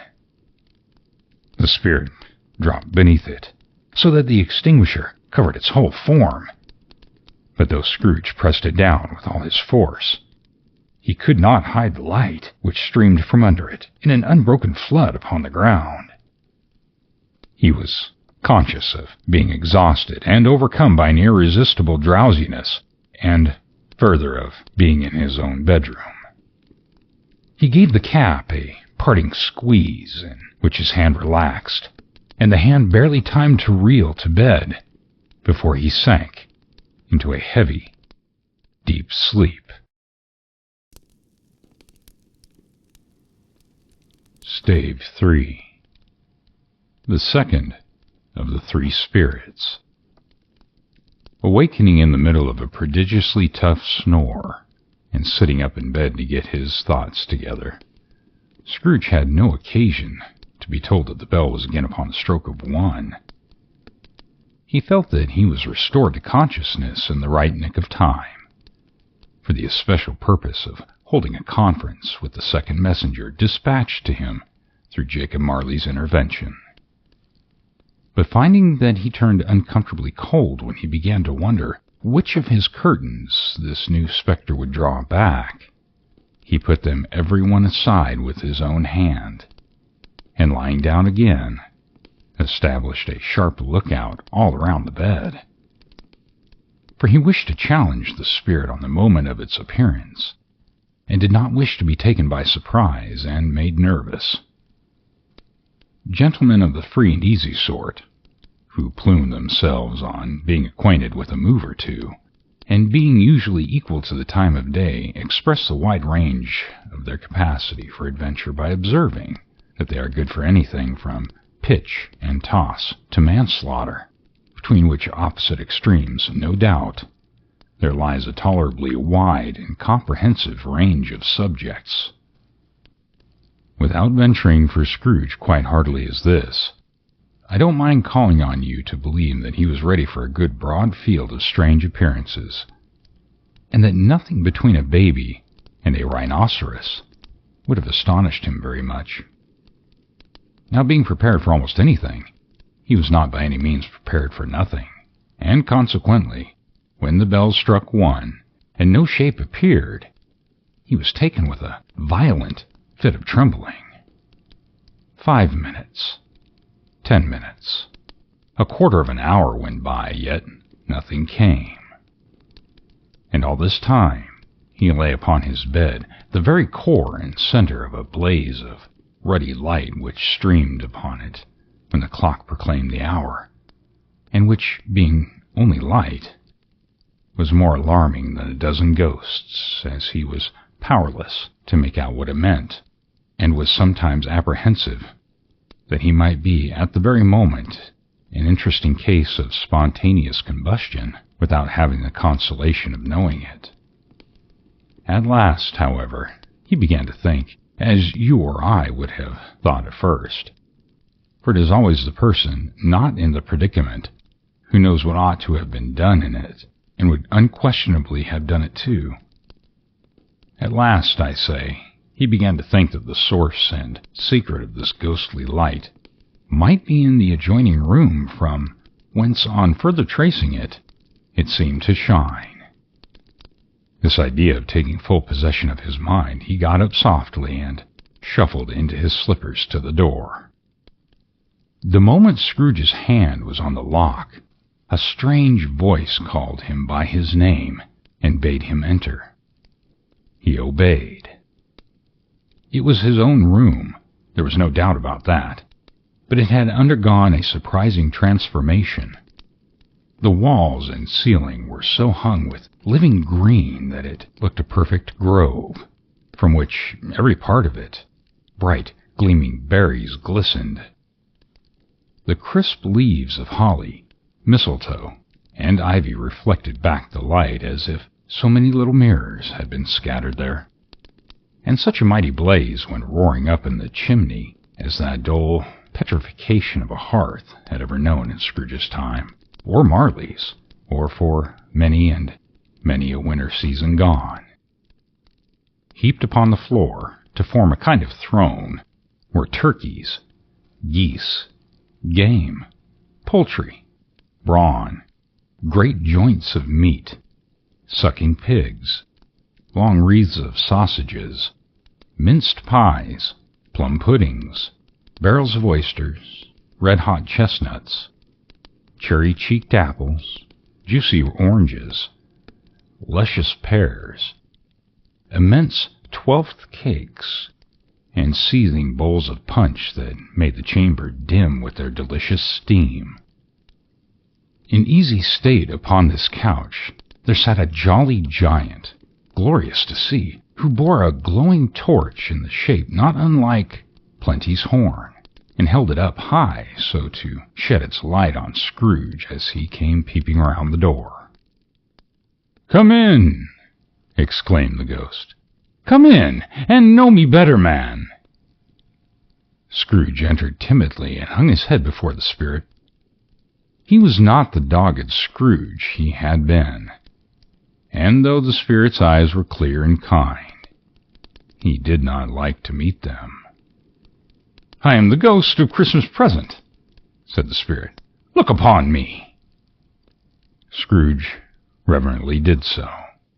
It was clothed in one simple green robe or mantle, bordered with white fur.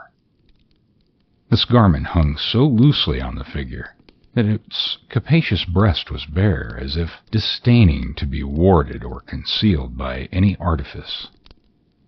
Its feet, observable beneath the ample folds of the garment, were also bare, and on its head it wore no other covering than a holly wreath set there, and there was shining icicles. Its dark brown curls were long and free as its genial face, its sparkling eyes, its open hand, its cheery voice, its unconstrained demeanor, and its joyful air. Girded around its middle was an antique scabbard, but no sword was in it, and the ancient sheath was eaten up with rust. "You have never seen the likes of me before," exclaimed the spirit. "Never," Scrooge answered to it. "Have never walked forth with the young members of my family, meaning, for I am very young, my elder brothers born in these later years?" pursued the phantom. I don't think I have," said Scrooge. "I'm afraid I have not. Have you many brothers, spirit?" "More than 1,800, said the ghost. "A tremendous family to provide for," muttered Scrooge. The ghost of Christmas Present rose. "Spirit," said Scrooge submissively, "conduct me where you will. I went forth last night on compulsion, and I learnt a lesson which is working now. Tonight, if you have aught to teach me, let me profit by it." "Touch my robe." Scrooge did as he was told, and held fast. Holly, mistletoe, red berries, ivy, turkeys, geese, game, poultry, brawn, meat, pigs, sausages, oyster pies, pudding, fruit, and punch all vanished instantly. So did the room, the fire, the ruddy glow, the hour of night, and they stood in the city streets on Christmas morning, where, for the weather was severe, the people made a rough but brisk and not unpleasant kind of music in scraping the snow from the pavement in front of their dwellings and from the tops of their houses, whence it was mad delight to see boys pluming down the road below and splitting into artificial little snowstorms. The house fronts looked black enough, and the windows blacker, contrasting with the smooth white sheet of snow upon the roofs, and with the dirtier snow upon the ground, which last deposit had been plowed up in deep furrows by the heavy wheels of carts and wagons, furrows that crossed and recrossed each other hundreds of times where the great streets branched off and made intricate channels hard to trace in the thick yellow mud and icy water. The sky was gloomy, and the shortest streets were choked up with a dingy mist, half thawed, half frozen, whose heavier particles descended in a shower of sooty atoms, as if all the chimneys in Great Britain had, by one consent, caught fire and were blazing away in their dear hearts' content.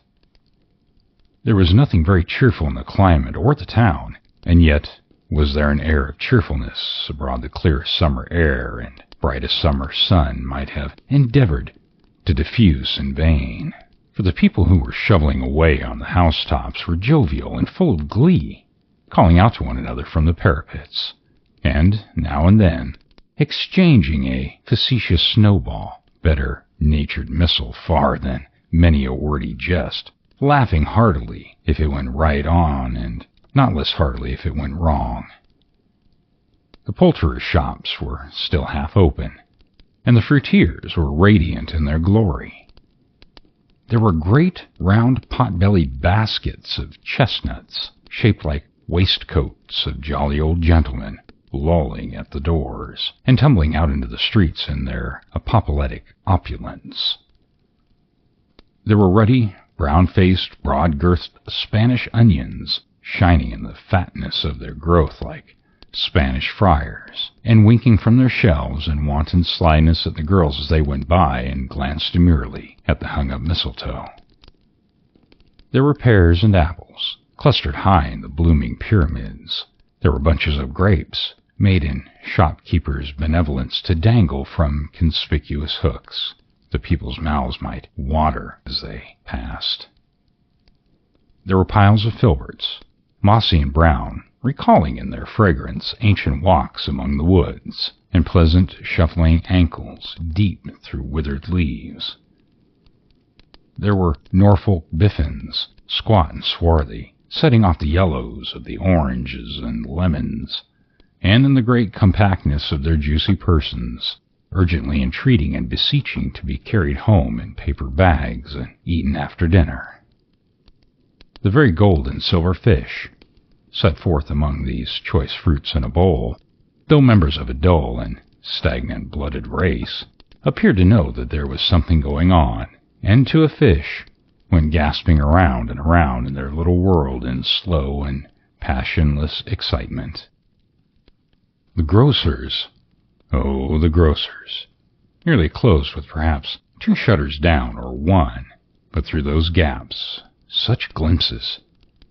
It was not alone that the scales descending on the counter made a merry sound, or that the twine and roller parted company so briskly, or that the canisters were rattled up and down like juggling tricks, or even that the blackened scents of tea and coffee were so grateful to the nose, or even in the raisins that were so plentiful and rare, the almonds so extremely white, the sticks of cinnamon so long and straight, the other spices so delicious, the candied fruits so caked and spotted with molten sugar as to make the coldest lookers on feel faint and subsequently bilious. Nor was it that the figs were moist and pulpy, or that the French plums blushed in modest tartness from their highly decorated boxes, or that everything was good to eat and in its Christmas dress.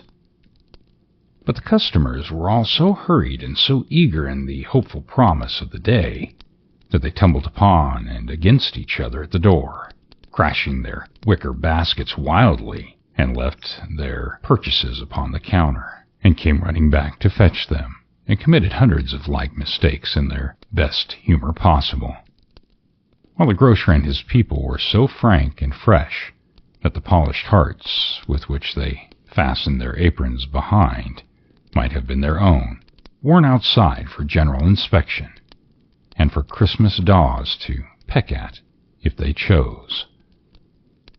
But soon the steeples called good people all to church and chapel, and away they came, flocking through the streets in their best clothes and with their gayest faces.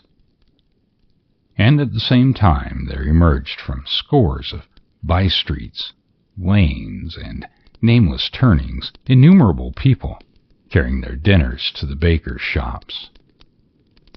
The sight of these poor revelers appeared to interest the spirit very much, for he stood with Scrooge beside him in a baker's doorway, and taking off the covers as their bearers passed, sprinkled incense on their dinners from his torch. And it was a very uncommon kind of torch, for once or twice, when there were angry words between some dinner-carriers who had jostled each other, he shed a few drops of water on them from it, and their good humor was restored directly, for they said it was a shame to quarrel upon Christmas Day, and so it was. God love it. So it was. In time, the bells ceased, and the bakers were shut up, and yet there was a genial shadowing forth of all these dinners and the progress of their cooking in the thawed blotch of wet above each baker's oven, where the pavement smoked as if stones were cooking too. "Is there a peculiar flavor in what you sprinkle from your torch?" asked Scrooge. "There is my own." "Would it apply to any kind of dinner on this day?" asked Scrooge. "To any kindly given. To a poor one, most." "Why to a poor one most?" asked Scrooge. "Because it needs it the most." "Spirit," said Scrooge after a moment's thought, "I wonder you, of all the beings in many worlds about us, should desire to cramp these people's opportunities of innocent enjoyment." "Aye," cried the spirit. You would deprive them of their means of dining every seventh day, often the day on which they can be said to dine at all," said Scrooge. "Wouldn't you?" "Aye," cried the spirit. "You seek to close these places on the seventh day," said Scrooge, "and it comes to the same thing." "I seek," claimed the spirit. "Forgive me if I'm wrong. It has been done in your name, or at least in that of your family," said Scrooge. "There are some points upon this earth of yours," returned the spirit, "who lay claim to know us, and who their deeds of passion, pride, ill will, hatred, envy, bigotry, and selfishness in our name, who are as strange to us and all our kith and kin as if they had never lived. Remember that, Scrooge, and charge their doings on themselves, not us." Scrooge promised that he would, and they went on, invisible as they had been before, into the suburbs of the town. It was a remarkable quality of the ghost, which Scrooge had observed at the baker's, that notwithstanding his gigantic size, he could accommodate himself to any place with ease, and that he stood beneath a low roof quite as gracefully and like a supernatural creature as it was possible as he could have done in any lofty hall. And perhaps it was the pleasure the good spirit had in showing off his power, or else it was his own kind, generous, hearty nature, and his sympathy with all poor men, that led him straight to Scrooge's clerk's, for there he went, and took Scrooge with him, holding to his robe. And on the threshold of the door the spirit smiled and stopped to bless Bob Cratchit's dwelling with the sprinkling of his torch. Think of that. Bob had but 15 bob a week himself. He pocketed on Saturdays but 15 coppers of his Christian name, and yet the ghost of Christmas present blessed his 4-roomed house. Then up rose Mrs. Cratchit, Cratchit's wife, dressed out but poorly in a twice-turned gown, but brave in ribbons which are cheap and make a goodly show for 6 pence, and she laid the cloth, while Master Peter Cratchit plunged a fork into the saucepan of potatoes, and getting the corner of his monstrous shirt-collar, Bob's private property conferred upon his son and heir in honor of the day, into his mouth, rejoiced to find himself so gallantly attired, and yearned to show his linen in the fashionable parks. And now 2 smaller Cratchits, boy and girl, came tearing up, screaming that outside the baker's they had smelt the goose, and known it for their own, and basking in luxurious thoughts of sage and onion. These young Cratchits danced about the table, and exalted Master Peter Cratchit to the skies, while he, not proud although his collars nearly choked him, blew the fire until the slow potatoes, bubbling up, knocked loudly at the saucepan lid to be let out and peeled. "Whatever has got your precious father, then?" said Mrs. Cratchit. "And your brother, Tiny Tim, and Martha weren't as late last Christmas Day by half an hour." "Here's Martha, mother," said a girl, appearing as she spoke. "Here's Martha, mother," cried the 2 young Cratchits. "Hurrah! Such a goose, Martha!" "Why, bless your heart alive, my dear, how how late you are," said Mrs. Cratchit, kissing her a dozen times and taking off her shawl and bonnet for her with officious zeal. "We had a deal of work to finish up last night," replied the girl, "and had to clear away this morning, Mother." "Well, never mind, as long as you are come," said Mrs. Cratchit. "Sit down before the fire, my dear, and have a warm. Lord bless you." "No, no, there's Father coming," cried two young Cratchits, who were everywhere at once. "Hide, Martha, hide!" So Martha hid herself, and in came little Bob, the father, with at least 3 feet of comforter, exclusive of the fringe, hanging down before him, and his threadbare clothes darned up and brushed to look reasonable, and Tiny Tim upon his shoulder. Alas, for Tiny Tim he bore a little crutch, and had his limbs supported by an iron frame. "Why, where's our Martha?" cried Bob Cratchit, looking around. "Not coming," said Mrs. Cratchit. "Not coming," said Bob, with a sudden decline in his high spirits, for he had been Tim's blood horse all the way from church and had come home rampant. "Not coming upon Christmas Day!" Martha didn't like to see him disappointed, if it were only in a joke, so she came out prematurely from behind the closet door and ran into his arms, while the two young Cratchits hustled Tiny Tim and bore him off into the wash-house, that he might hear the pudding singing in the copper. "And how did little Tim behave?"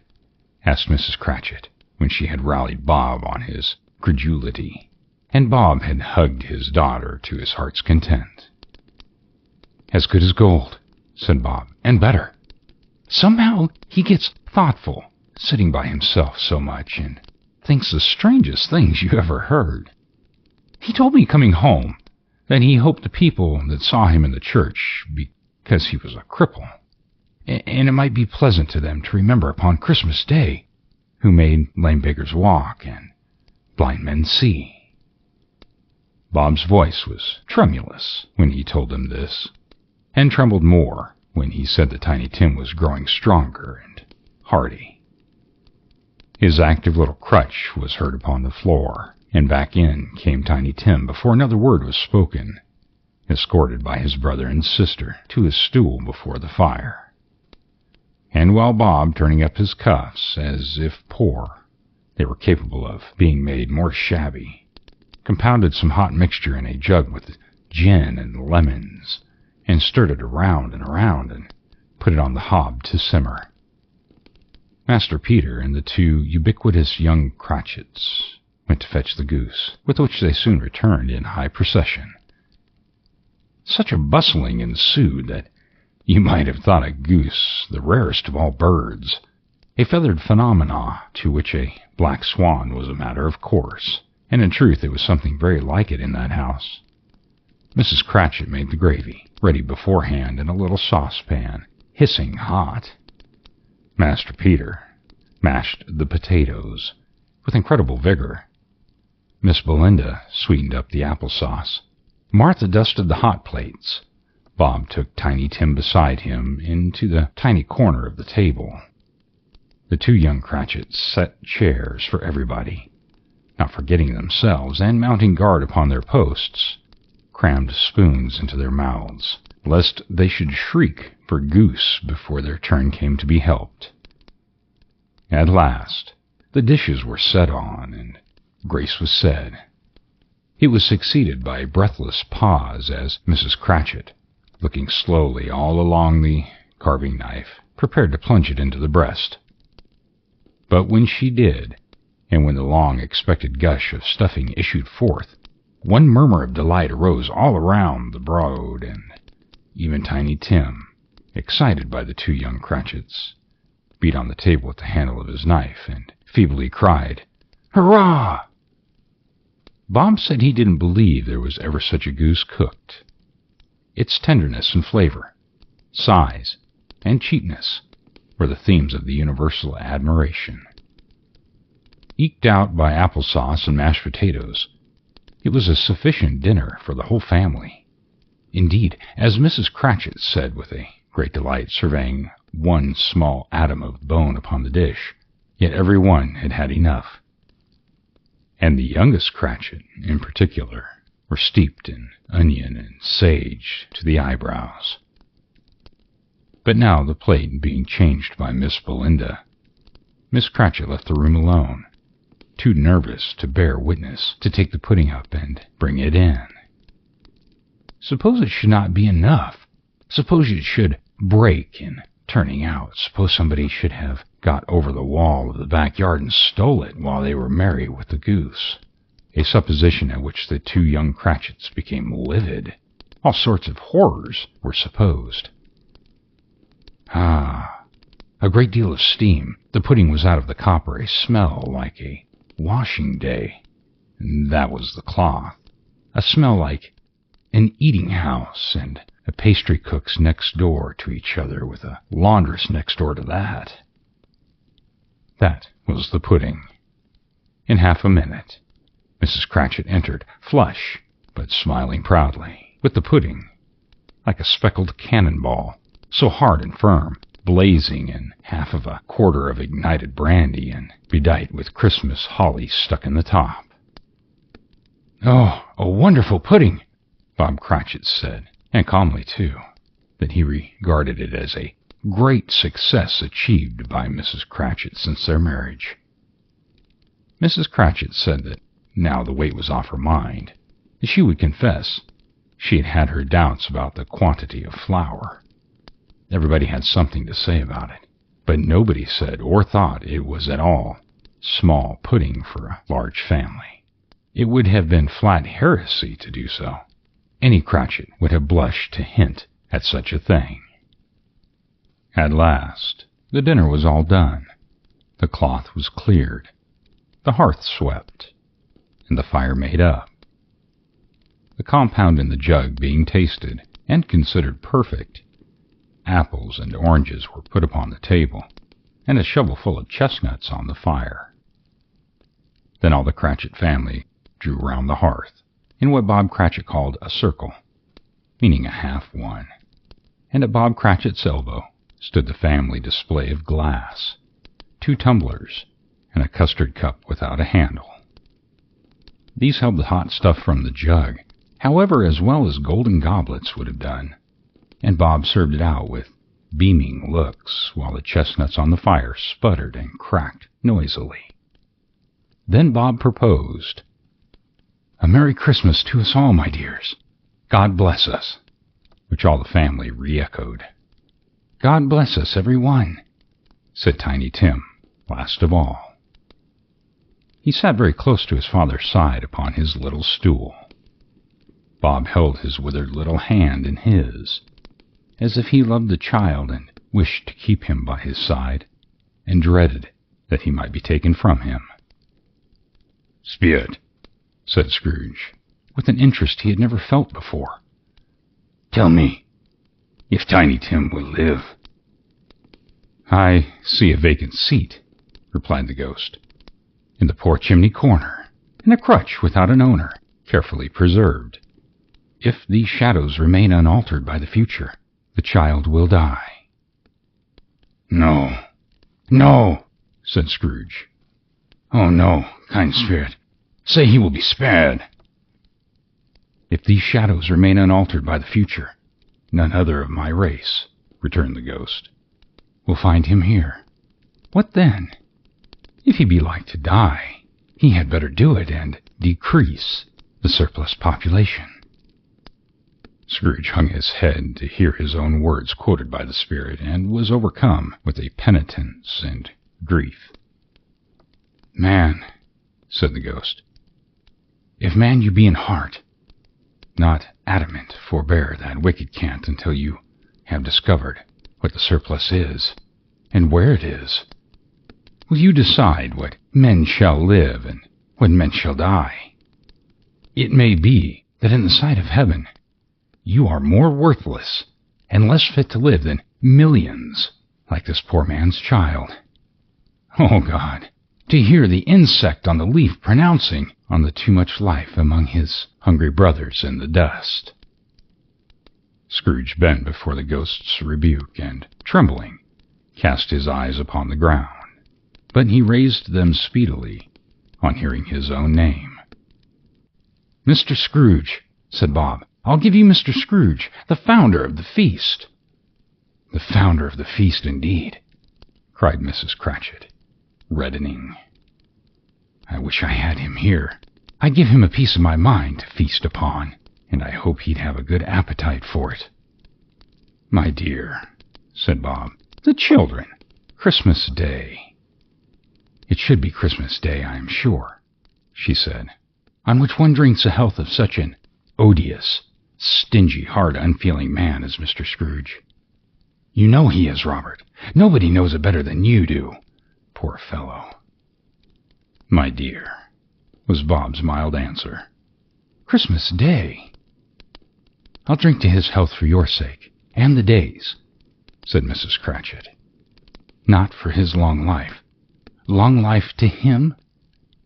A Merry Christmas and a Happy New Year. He'll be very merry and very happy, I have no doubt." The children drank their toast after her. It was the first of their proceedings which had no heartiness. Tiny Tim drank it at last of all, but he didn't care twopence for it. Scrooge was the ogre of the family. The mention of his name cast a dark shadow on the party, which was not dispelled for a full 5 minutes. After it had passed away, they were 10 times merrier than before, from the mere relief of Scrooge, the baleful, being done with. Bob Cratchit told them how he had a situation in his eye for Master Peter, which would bring in, if obtained, full 5 and 6 weekly. The 2 young Cratchits laughed tremendously at the idea of Peter's being a man of business, and Peter himself looked thoughtfully at the fire from between his collars, as if he were deliberating what particular investments he should favor when he came into the receipt of that bewildering income. Martha, who was a poor apprentice at a milliner's, then told them what kind of work she had to do, and how many hours she worked at a stretch, and how she meant to lie in bed tomorrow morning for a good long rest, tomorrow being a holiday she passed at home. Also how she had seen a countess and a lord some days before, and how the lord was much about as tall as Peter, at which Peter pulled up his collar so high that you couldn't have seen his head if you were there. All this time the chestnuts and the jug went round, and by and by they had a song about a lost child traveling in the snow from Tiny Tim, who had a plaintive little voice and sang it very well indeed. There was nothing of high mark in this. They were not a handsome family. They were not well dressed. Their shoes were far from being waterproof. Their clothes were scanty, and Peter might have known, and very likely did, the inside of a pawnbroker's. But they were happy, grateful, pleased with one another, and contented with the time. And when they faded, and looked happier yet in the bright sprinkling of the spirit's torch at parting, Scrooge had his eye upon them, and especially on Tiny Tim, until the last. By this time it was getting dark and snowing pretty heavily, and as Scrooge and the spirit went along the streets, the brightness of the roaring fires in kitchens, parlors, and all sorts of rooms was wonderful. Here the flickering of the blaze showed preparations for a cozy dinner, with hot plates baking through and through before the fire, and deep red curtains ready to be drawn to shut out cold and darkness. There all the children of the house were running out into the snow to meet their married sisters, brothers, cousins, uncles, aunts, and to be the first to greet them. Here again were shadows on the window blinds of guests assembling, and there a group of handsome girls all hooded and fur-booted, and all chattering at once, tripped lightly off to see some near neighbor's house, where woe upon the single man who saw them enter. Artful witches, they all knew it, in a glow. But if you had judged from the numbers of people on their way to friendly gatherings, you might have thought that no one was at home to give them welcome when they got there, instead of every house expecting company, and piling up its fires half chimney high. Blessings on it, how the ghost exalted. It bare its breadth of breast, and opened its capacious palm, and floated on, pouring out with a generous hand in its bright and harmless mirth on everything within its reach. The very lamplighter, who ran on before, dotting the dusky street with specks of light, and who was dressed to spend the evening somewhere, laughed out loudly as the spirit passed. And now, without a word of warning from the ghost, they stood upon a bleak and deserted moor, where monstrous masses of rude stone were cast about, as though it were the burial place of giants, and water spread itself wherever so it listed, or it would have done so, but for the frost that held it prisoner, and nothing grew but moss and furze and coarse ranks of grass. Down in the west, the setting sun had left a streak of fiery red, which glared upon the desolation for an instant, like a sullen eye, and frowning lower, lower, and lower yet, was lost in the thick gloom of darkest night. "What place is this?" asked Scrooge. "A place where miners live, who labor in the bowels of the earth," returned the spirit. "But they know me. See?" A light shone from the window of a hut, and swiftly they advanced towards it. Passing through the wall of mud and stone, they found a cheerful company assembled around a glowing fire. An old man and woman, with their children and their children's children, and another generation beyond that, all decked out gaily in their holiday attire. The old man, in a voice that seldom rose above the howling of the wind upon the barren waste, was singing them a Christmas song, and it had been a very old song when he was a boy, and from time to time they all joined in the chorus. So surely, as they raised their voices, the old man got quite blithe and loud, and so surely as they stopped, his vigor sank again. The spirit did not tarry here, but bade Scrooge hold his robe, and passing on above the moor, sped where? Not to sea. To Scrooge's horror, looking back, he saw the last of the land, a frightful range of rocks behind them, and his ears were deafened by the thundering of water as it rolled and roared, and raged among the dreadful caverns it had worn, and fiercely tried to undermine the earth. Built upon a dismal reef of sunken rocks, some league or so from shore, on which the waters chafed and dashed the wild year through, there stood a solitary lighthouse. Great heaps of seaweed clung to its base, and storm birds, born of the wind, one might suppose, as seaweed of the water, rose and fell about it, like the waves they skimmed. But even here, two men who watched the light had made a fire that through the loophole in the thick stone wall shed out a ray of brightness on the awful sea. Joining their hands over the rough table at which they sat, they wished each other Merry Christmas in their can of grog. And one of them, the elder too, with his face all damaged and scarred with hard weather, as the figurehead of an old ship might be, struck up a sturdy song that was like a gale in itself. Again the ghost sped on above the black and heaving sea, on and on until, being far away, as he told Scrooge, from any shore, they lighted on a ship.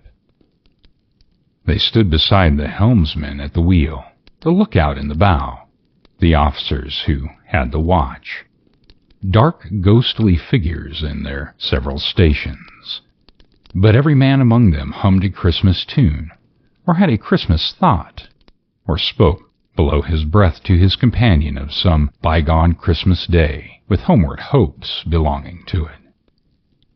And every man on board, waking or sleeping, good or bad, had had a kinder word for one another on that day than on any day in the year, and had shared to some extent in its festivities, and had remembered those he cared for at a distance, and had known that they delighted to remember him.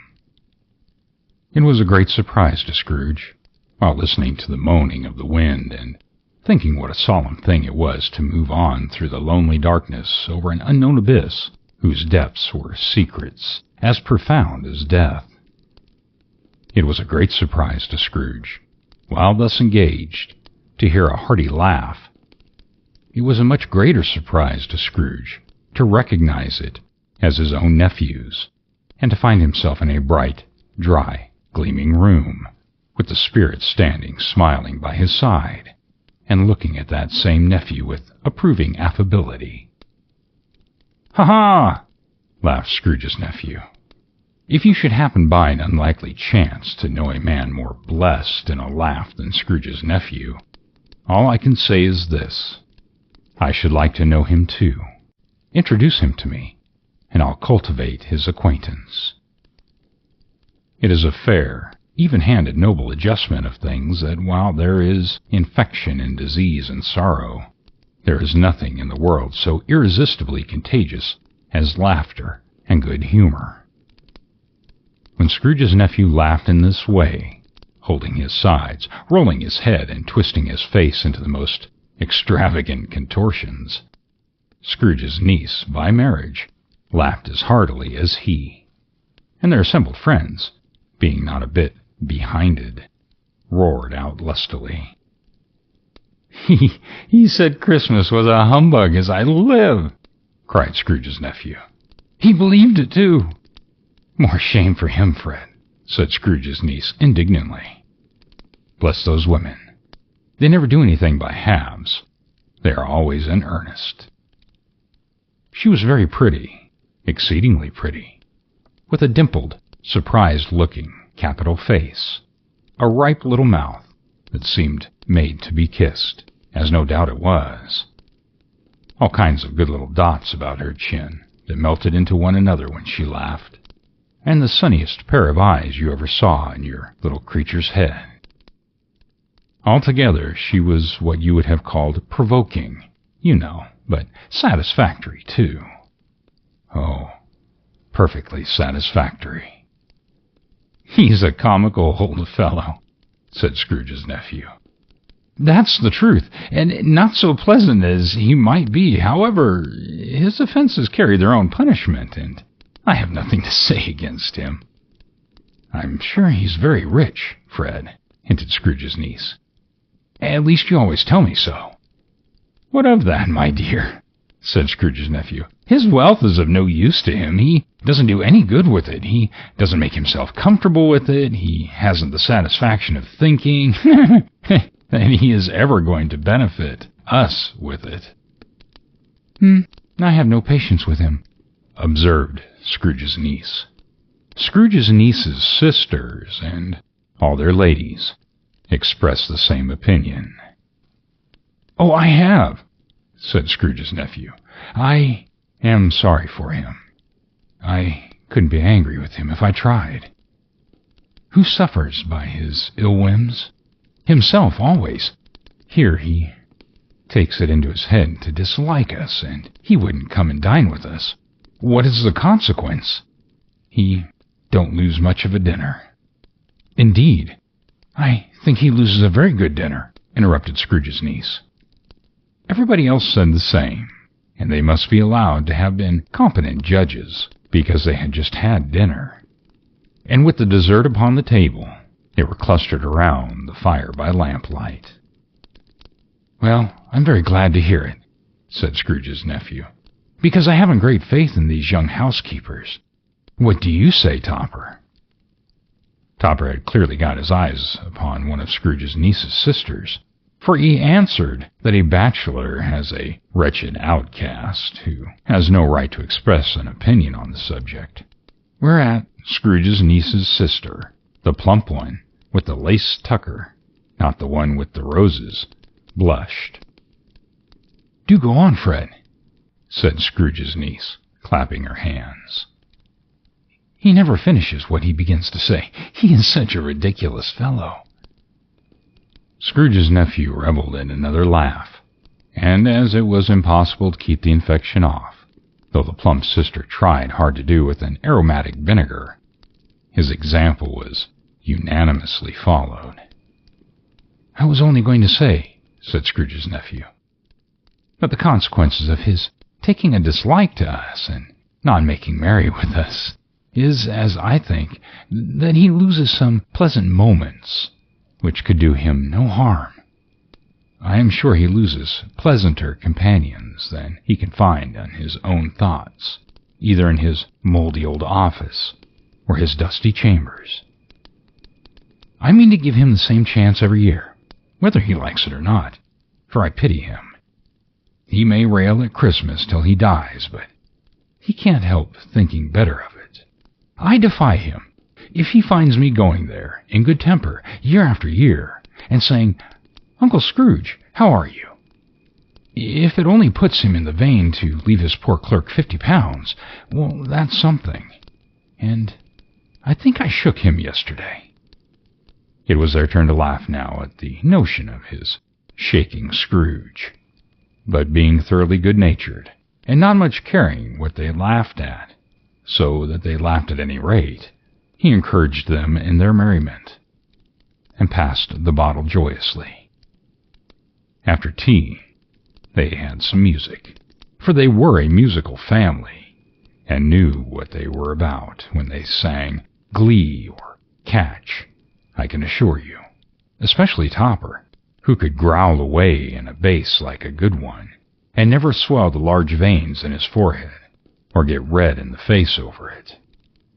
Scrooge's niece played well upon the harp, and played among other tunes in a simple air, a mere nothing you might learn to whistle it in 2 minutes, which had been familiar to the child who fetched Scrooge from the boarding school, as he had been reminded by the ghost of Christmas past. When this strain of music sounded, all the things that the ghost had showed him came upon his mind.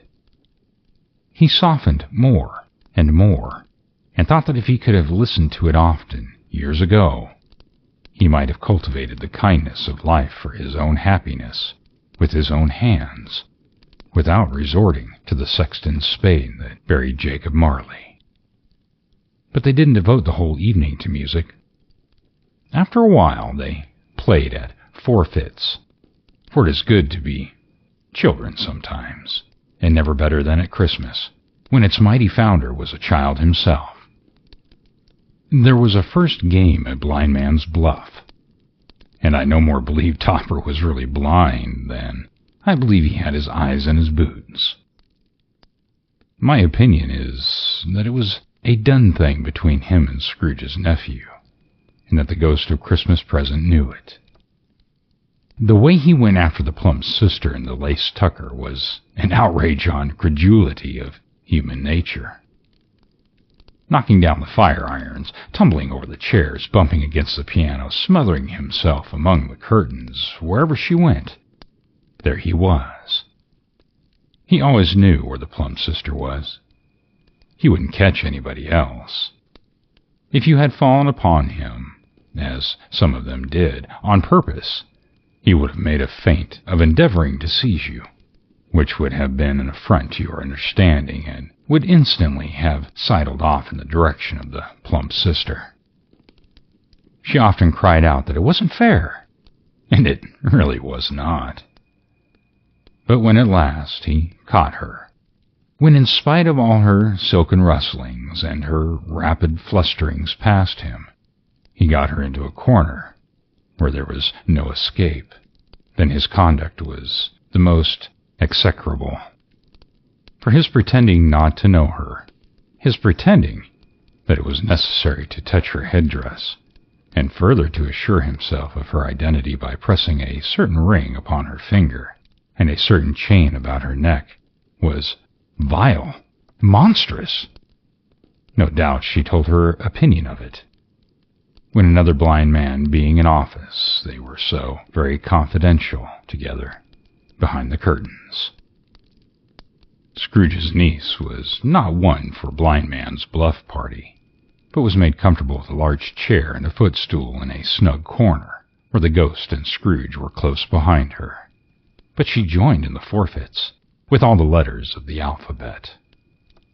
Likewise, at the game of how, when, and where, she was very great, and to the secret joy of Scrooge's nephew, beat her sisters hollow, though they were sharp girls too, as Topper could have told you.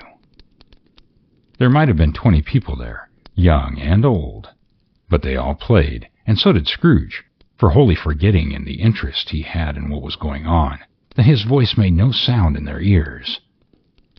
He sometimes came out with his guess quite right loud, and very often guessed quite right, too, for the sharpest needle was not sharper than Scrooge, as he took it in his head to be. The ghost was greatly pleased to find him in this mood, and looking upon him with such favor that he begged like a little boy to be able to stay until the guests departed. But this, the spirit said, could not be done. "Here's a new game," said Scrooge. "1/2 hour, spirit. Only one." It was a game called Yes and No, where Scrooge's nephew had to think of something, and the rest must find out what, he only answering to their questions yes or no, as the case was. The brisk fire of questioning to which he was exposed elicited from him that which he was thinking of: an animal, a live animal, rather a disagreeable animal, a savage animal, an animal that growled and grunted sometimes, and talked sometimes, and lived in London, and walked about the streets, and wasn't made a show of, and wasn't led by anybody, and didn't live in a menagerie, and was never killed in a market, and was not a horse, or an ass, or a cow, or a bull, or a tiger, or a dog, or a pig, or a cat, or a bear. At every fresh question that was put to him, this nephew burst into a fresh roar of laughter, and was so inexpressibly tickled that he was obliged to get up off the sofa and stamp. At last, the plump sister, falling into a similar state, cried out, "I have found it! I have found it out! I know what it is, Fred! I know what it is!" "What?" cried Fred. "It is your Uncle Scrooge!" Which it certainly was. Admiration was the universal sentiment, though some objected that the reply to "it is a bear," ought to have been yes, inasmuch as an answer in the negative was sufficient to have diverted their thoughts from Mr. Scrooge, supposing they had ever had a tendency that way. "He has given us plenty of merriment, I am sure," said Fred, "and it would be ungrateful not to drink to his health. Here is a glass of old wine ready to our hand at the moment, and I say, Uncle Scrooge." "Well, Uncle Scrooge," they cried, "a Merry Christmas and a Happy New Year to the old man, whatever he is," said Scrooge's nephew. "He wouldn't take it from me, but may he have it nevertheless. Uncle Scrooge." Uncle Scrooge had imperceptibly become so gay and light of heart that he would have pledged the unconscious company in return, and thanked them in an inaudible speech, if the ghost had given him time. But the whole scene passed off in the breath of the last word spoken by his nephew, and he and the spirit were again upon their travels. Much they saw, and far they went, and many homes they visited, but always with a happy end. The spirit stood beside sick beds, and they were cheerful, on foreign lands, and they were close at home, by struggling men and They were patient in their greater hope. By poverty, and it was rich. In an almshouse, hospital, and jail, in misery's every refuge, where the vain man in his little brief authority had not made fast the door and barred the spirit out, he left his blessing and taught Scrooge his precepts.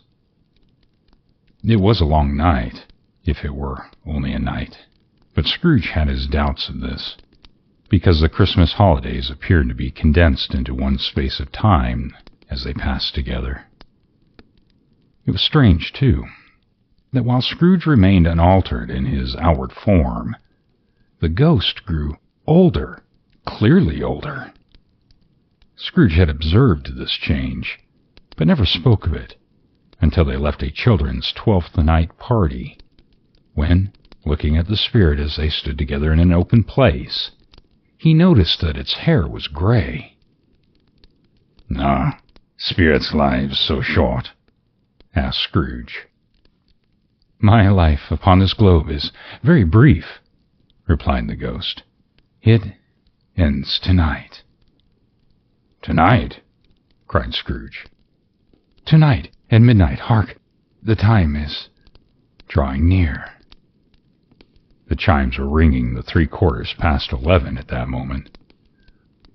"Forgive me if I'm not justified in what I ask," said Scrooge, looking intently at the spirit's robes. "But I see something strange, and not belonging to yourself, protruding from your skirts. Is it a foot or a claw?" "It might be a claw, for the flesh there is upon it," was the spirit's sorrowful reply. "Look here." From the foldings of its robes, it brought 2 children, wretched, abject, frightful, hideous, miserable. They knelt down at its feet and clung upon the outside of its garment. "Oh, man! Look here! Look down here!" exclaimed the ghost. They were a boy and a girl, yellow, meager, ragged, scowling, wolfish, but prostrate, too, in their humility. Where graceful youth should have filled their features out and touched them with its freshest hints, a stale and shriveled hand, like that of age, had pinched and twisted them and pulled them into shreds. Where angels might have sat enthroned, devils lurked and glared out menacing. No change, no degradation, no perversion of humanity in any grade, through all the mysteries of wonderful creation, has monsters half so horrible and dreaded. Scrooge started back, appalled. Having them shown to him in this way, he tried to say they were fine children, but the words choked themselves rather than be parties to a lie of such enormous magnitude. "Spirit, are they yours?" Scrooge could say no more. "They are man's," said the spirit, looking down upon them. "And they cling to me, appealing from their fathers. This boy is ignorance. This girl is want. Beware them both, and all of their degrees. But most of all beware this boy, for on his brow I see that written which is doom, unless the writing be erased. Deny it," cried the spirit, stretching out its hands towards the city. "Slander those who tell it to you. Admit it for your factious purposes, and make it worse, and bide the end." "Have they no refuge or resource?" cried Scrooge. "Are there no prisons?" said the spirit, turning on him for the last time with his own words. "Are there no workhouses?" The bell struck 12. Scrooge looked about him for the ghost and saw it not. As the last stroke ceased to vibrate, he remembered the prediction of old Jacob Marley, and lifting up his eyes, beheld a solemn phantom, draped and hooded, coming like a mist along the ground, towards him. Stave 4. the last of the spirits. The phantom slowly, gravely, silently approached.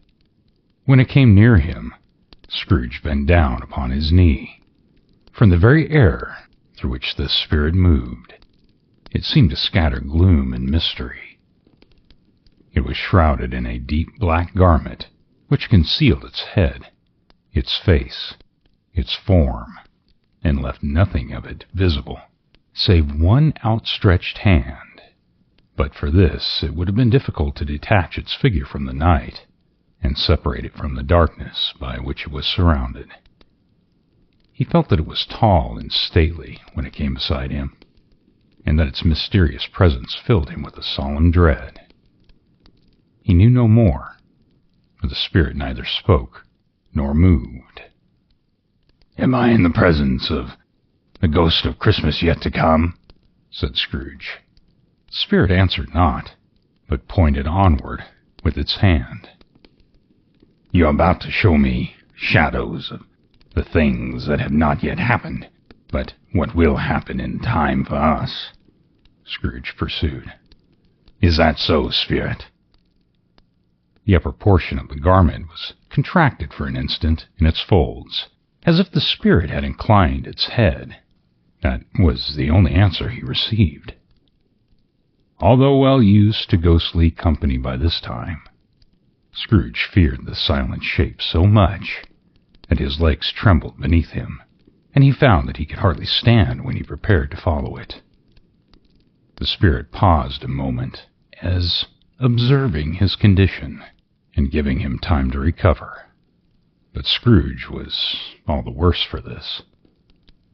It thrilled him with a vague, uncertain horror to know that behind the dusky shroud there were ghostly eyes intently fixed upon him, while he, though he stretched his own to the utmost, could see nothing but a spectral hand and one great heap of black.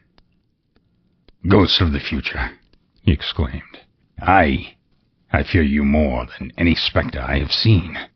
But as I know your purpose is to do me good, and as I hope to live to be another man from what I was, I am prepared to bear your company, and do it with a thankful heart. Will you speak to me?" He gave him no reply. The hand was pointed straight before them. "Lead on," said Scrooge. "Lead on. The night is waning fast, and it is precious to me. I know. Lead on, spirit." The phantom moved away as it had come towards him. Scrooge followed in the shadow of its dress, which bore him up, he thought, and carried him along. They scarcely seemed to enter the city, for the city rather seemed to spring up about them and encompass them of its own act. But there they were, in the heart of it, on 'change amongst the merchants, who hurried up and down and chinked the money in their pockets, and conversed in groups, and looked at their watches and trifled thoughtfully with their great gold seals, and so forth, as Scrooge had seen them often. The spirit stopped beside one little knot of business men, observing that the hand was pointed to them. Scrooge advanced to listen to their talk. "No," said a great fat man with a monstrous chin. "I don't know much about it. Either way, I only know he's dead." "When did he die?" inquired another. "Last night, I believe." "Why, what was the matter with him?" asked a third, taking a vast quantity of snuff out of a very large snuff-box. "I thought he'd never die." "God knows," said the first with a yawn. "What has he done with his money?" asked a red-faced gentleman with a pendulous excrescence on the end of his nose that shook like the gills of a turkey-cock. "I haven't heard," said the man with the large chin, yawning again. "Left it to his company, perhaps. He hasn't left it to me, that's all I know." This pleasantry was received with a general laugh. "It's likely to be a very cheap funeral," said the same speaker, "for upon my life I don't know of anybody to go to it. Suppose we make up a party and volunteer?" I don't mind going if lunch is provided, observed the gentleman with the excrescence on his nose. But I must be fed if I make one. Another laugh. Well, I'm the most disinterested among you all, said the first speaker, for I never wear black gloves, and I never eat lunch. But I'll offer to go if anybody else will. When I come to think of it, I'm not at all sure that I wasn't his most particular friend, for we used to stop and speak whenever we met. Bye-bye. The speakers and listeners strolled away and mixed with another group. Scrooge knew the men, and looked towards the spirit for an explanation. The phantom glided onto the street. Its finger pointed to two persons meeting. Scrooge listened again, thinking that the explanation might lie there. He knew these men also perfectly. They were men of business, very wealthy, and of great importance. He had made a point of always standing well in their esteem, in a business point of view, that is, strictly in a business point of view. "How are you?" said one. "How are you?" returned the other. "Well," said the first, "Old Scratch has got his own at last, eh?" "So I'm told," returned the second. "Cold, isn't it?" Seasonable for Christmas time. You're not a skater, I suppose." No, something else to think of. Good morning." Not another word. That was their meeting, their conversation, and their parting. Scrooge was at first inclined to be surprised that the spirit should attach importance to conversations apparently so trivial, but feeling assured that they must have some hidden purpose, he set himself to consider what it was likely to be. They could scarcely be supposed to have any bearing on the death of Jacob, his old partner, for that was past, and this ghost's province was the future. Nor could he think of anyone immediately connected with himself to whom he could apply them. But nothing doubting that to whomsoever they applied, they had some latent moral for his own improvement. He resolved to treasure up every word he heard, and everything he saw, and especially to observe the shadow of himself when it appeared, for he had an expectation that the conduct of his future self would give him the clue he missed, and would render the solution of these riddles easy. He looked about in that very place for his own image, but another man stood in his accustomed corner, and though the clock pointed to his usual time of day for being there, he saw no likeness of himself among the multitudes that poured in through the porch. It gave him little surprise, however, for he had been revolving in his mind a change of life, and thought and hoped he saw his newborn resolutions carried out in this. Quiet and dark beside him stood the phantom with its outstretched hand. When he roused himself from his thoughtful quest, he fancied from the turn of the hand and its situation in reference to himself that the unseen eyes were looking at him keenly. It made him shudder and feel very cold.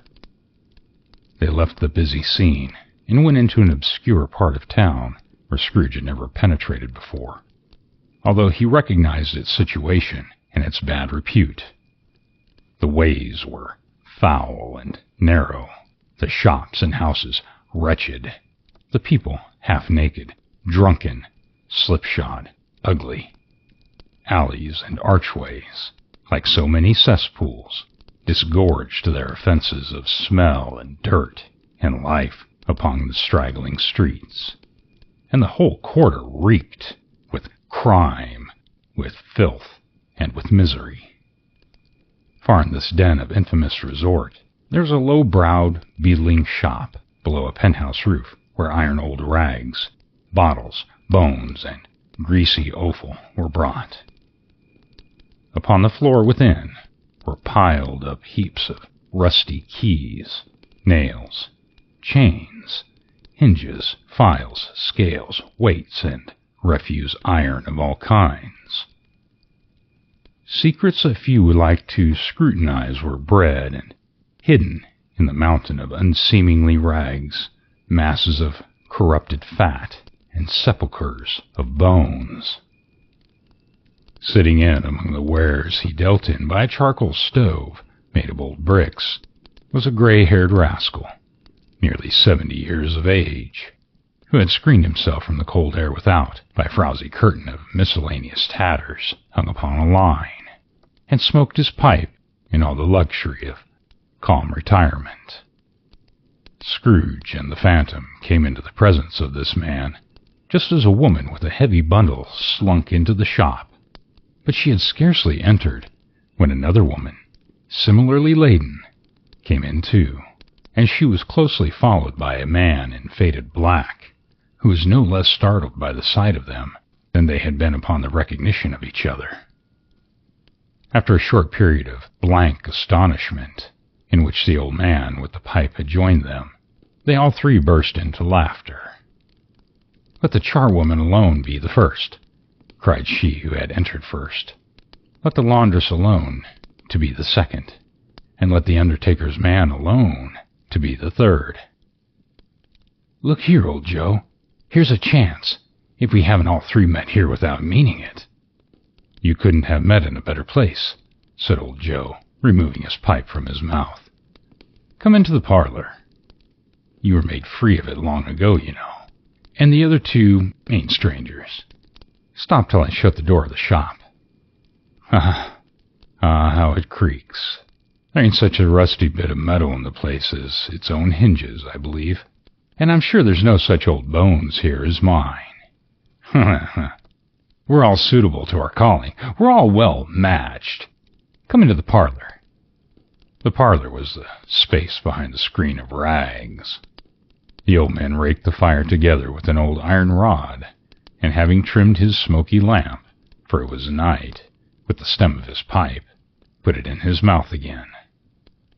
While he did this, the woman who had already spoken threw her bundle on the floor and sat down in a flaunting manner on a stool, crossing her elbows on her knees, and looking with a bold defiance at the other two. "What odds, then? What odds, Mrs. Dibbler?"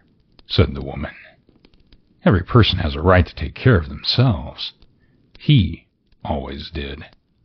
"That is true indeed," said the laundress. "No man more so."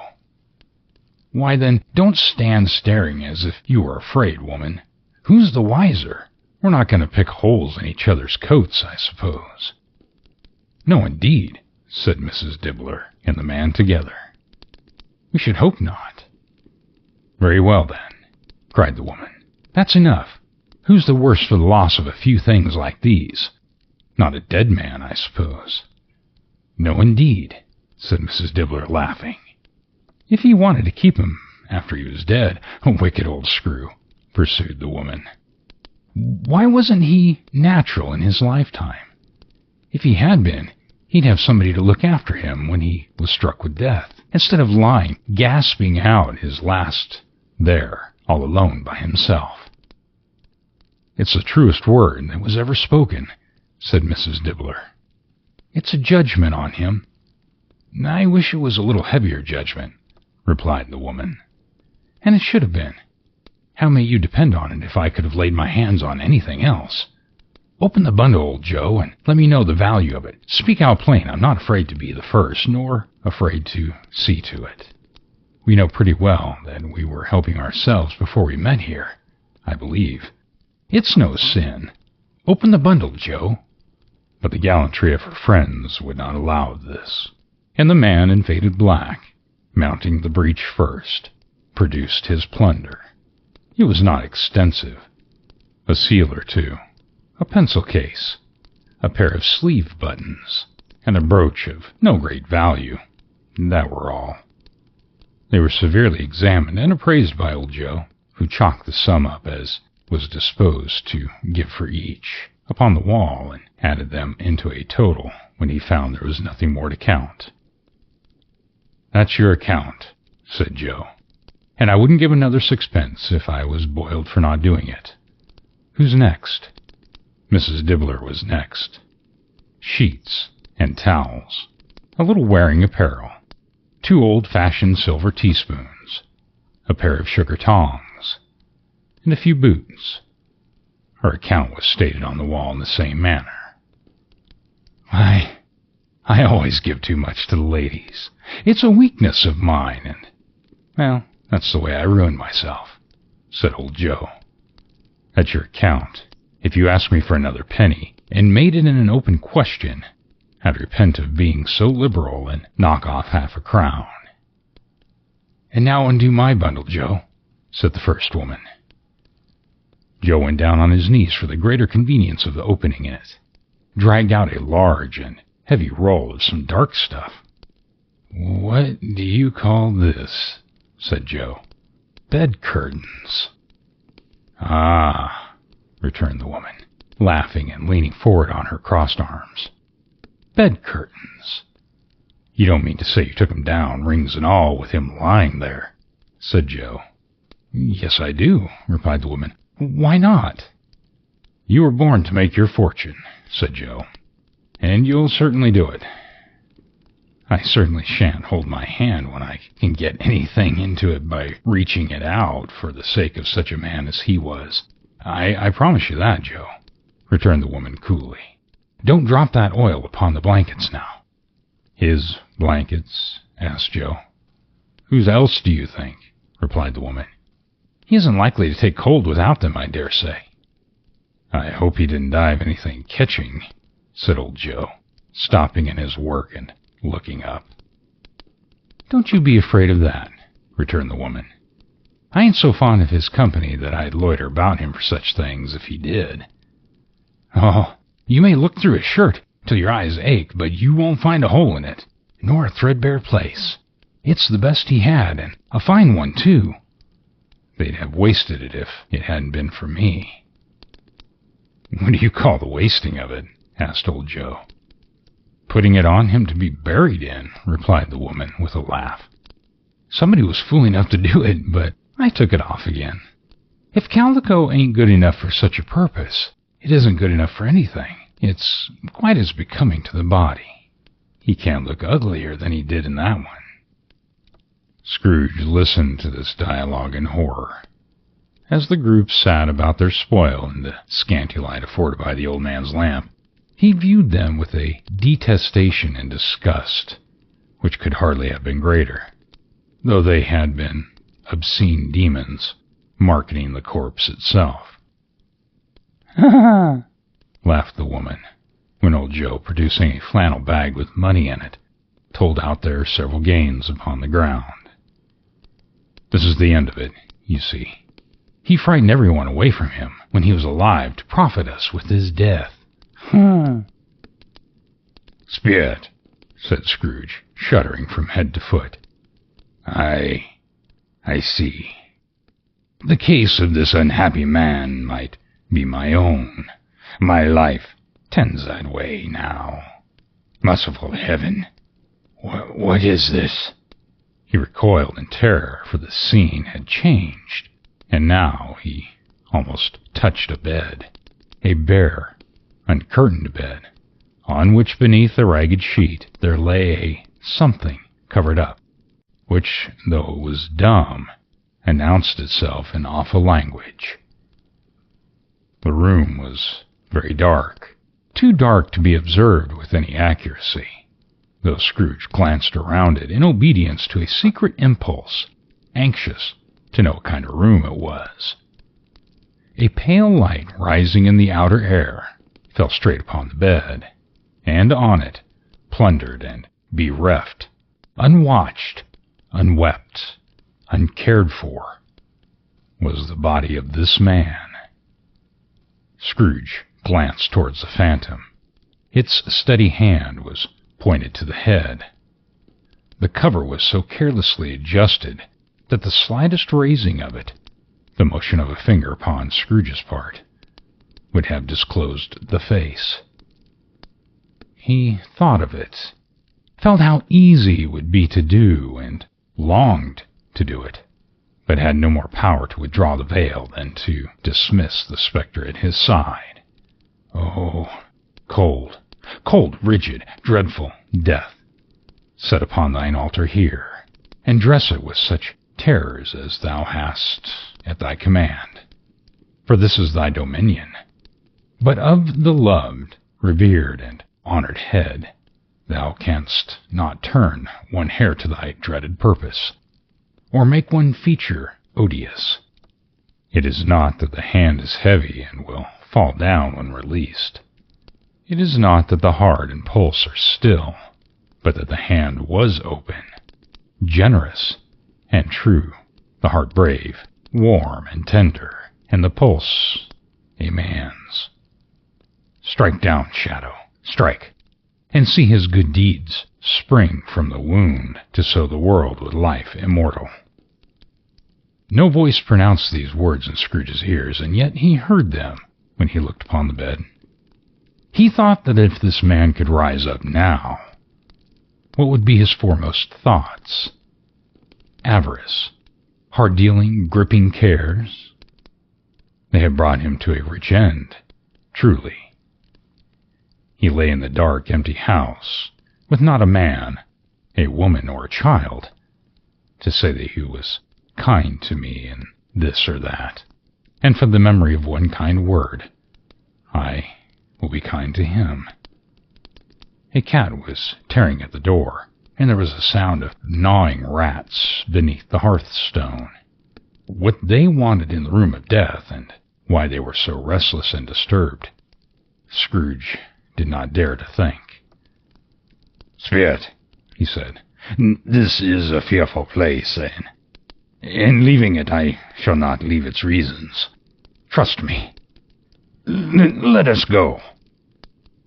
Still, the ghost pointed with an unmoved finger to the head. I understand you," Scrooge returned, and I would do it if I could, but I have not the power, Spirit. I have not the power. And again it seemed to look upon him. "If there's one person in the town who feels the emotion caused by this man's death," said Scrooge, quite agonized, "show that person to me, Spirit. I beseech you." The phantom spread its dark robes before him for a moment, like a wing, and withdrawing it, revealed a room by daylight, where a mother and her children were. She was expecting someone, and with anxious eagerness, for she walked up and down the room, started at every sound, looked out from the window, glanced at the clock, tried, but in vain, to work with her needle, and could hardly bear the voices of the children in their play. At length, the long-expected knock was heard. She hurried to the door and met her husband, a man whose face was careworn and depressed, though he was young. There was a remarkable expression in it now, a kind of serious delight, of which he felt ashamed and which he struggled to repress. He sat down to the dinner that had been hoarded for him by the fire, and when she asked him faintly what news, which was not until after a long silence, he appeared embarrassed how to answer. "Is it good," she said, "or bad, to help him?" "Bad," he answered. "We are quite ruined?" "No, there is hope yet, Caroline." "If he relents," she said, amazed. "There is. Nothing is past hope, if such a miracle has happened." "He is past relenting," said her husband. "He is dead." She was a mild and patient creature, if her face spoke truth. But she was thankful in her soul to hear it, and she said so, with clasped hands. She prayed forgiveness the next moment, and was sorry. But the first was the emotion of her heart. What the half-drunken woman whom I told you of last night said to me when I tried to see him and obtain a week's delay, and what I thought was a mere excuse to avoid me, turns out to have been quite true. He was not only very ill, but dying then. To whom will our debt be transferred? I do not know, but before that time we shall be ready with the money, and even though we were not, it would be a bad fortune indeed to find so merciless a creditor in his successor. We may sleep tonight with light hearts, Caroline. Yes, soften it as they would, their hearts were lighter, The children's faces, hushed and clustered round to hear what they so little understood, were brighter, and it was a happier house for the man's death. The only emotion that the ghost could show him, caused by the event, was one of pleasure. "Let me see some tenderness connected with the death," said Scrooge. "Or that darker chamber spirit which we just left now will be forever present to me." The ghost conducted him through several streets familiar to his feet, and as they went along, Scrooge looked here and there to find himself, but nowhere was he to be seen. They entered poor Bob Cratchit's house, the dwelling he had visited before, and found the mother and the children seated around the fire, quiet, very quiet. The noisy little Cratchits were still as statues in one corner, and sat looking up at Peter, who had a book before him. The mother and her daughters were engaged in sewing, but surely they were very quiet. And he took a child, and set him in the midst of them. Where had Scrooge heard these words? He had not dreamed of them. The boy must have read them out as he and the spirit crossed the threshold. Why did he not go on? The mother laid her work upon the table, and put her hands upon her face. "The color hurts my eyes," she said. "The color? Ah, poor Tiny Tim." "They're better now again," said Cratchit's wife. "It makes them weak by candlelight, and I wouldn't show weak eyes to your father when he comes home, not for the world. It must be near his time." "Past it, rather," Peter answered, shutting up his book. "But I think he has walked a little slower than he used to these last few evenings, Mother." They were very quiet again, and at last she said in a steady, cheerful voice that only faltered once, I have known him walk with Tiny Tim upon his shoulder, very fast indeed." "And so have I," cried Peter. "Often." "And so have I," exclaimed another. So had all. "But he was very light to carry," she resumed, intent upon her work. "And his father loved him so much that it was no trouble at all. And there's your father at the door." She hurried out to meet him, and little Bob, in his comforter, he had need of it, poor fellow, came in. His tea was ready for him on the hob, and they all tried who should help him the most. Then the two young Cratchits got up on his knees and laid down, each child a little cheek against his face, as if they said, "Don't mind it, Father. Don't be grieved." Bob was very cheerful with them, and spoke pleasantly to all the family.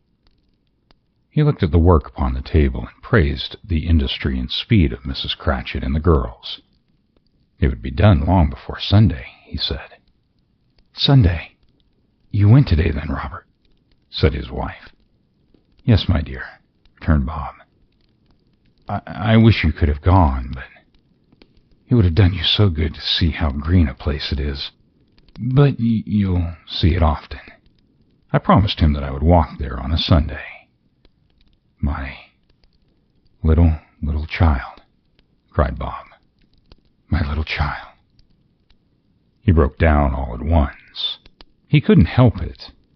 If he could have helped it, he and his child would have been farther apart, perhaps, than they were. He left the room and went upstairs into the room above, which was lighted cheerfully and hung with Christmas. There was a chair set close beside the child, and there were signs of someone having been there lately. Poor Bob sat down in it, and when he had thought a little and composed himself, he kissed the little face. He was reconciled to what had happened, and went down again, quite happy. They drew about the fire and talked, the girls and mother working still.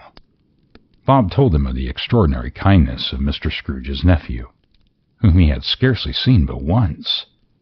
and who, meeting him in the street that day, and seeing that he looked just a little down, you know, said Bob, inquired what had happened to distress him.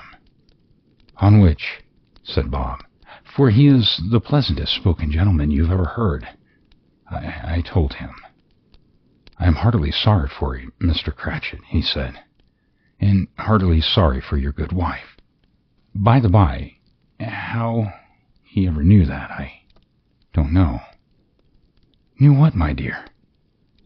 Why, that you were a good wife, replied Bob. Everyone knows that, said Peter. Very well observed, my boy, cried Bob. I hope they do. Heartily sorry, he said, for your good wife. If I can be of service to you in any way, he said, giving me his card, that's where I live. Pray come to me. Now it wasn't, cried Bob, for the sake of anything he might be able to do for us, so much as for his kind way, that this was quite delightful. It really seemed as if he had known our Tiny Tim and felt with us. I'm sure he has a good soul, said Mrs. Cratchit. You would be sure of it, my dear, returned Bob, if you saw and spoke to him. I shouldn't be at all surprised, mark what I say, if he got Peter a better situation. Did you hear that? Said Mrs. Cratchit. And then, cried one of the girls, Peter will be keeping company with someone, and setting up for himself. Get along with you, retorted Peter, grinning. It's just as likely as not, said Bob. One of these days, though, there's plenty of time for that, my dear. But however and whenever we part from one another, I'm sure we shall none of us forget poor Tiny Tim, shall we? Or this first parting that there was amongst us. Never, father, cried they all. And I know, said Bob, I know, my dears, that when we recollect how patient and how mild he was, although he was a little child, we shall not quarrel easily amongst ourselves, and forget poor Tiny Tim in doing it. No, never, father, they all cried. I'm very happy, said little Bob. I'm very happy. Mrs. Cratchit kissed him. His daughters kissed him. The two young Cratchits kissed him. And Peter and himself shook hands. Spirit of Tiny Tim, thy childish essence was from God. Spectre, said Scrooge, something informs me that our parting moment is at hand.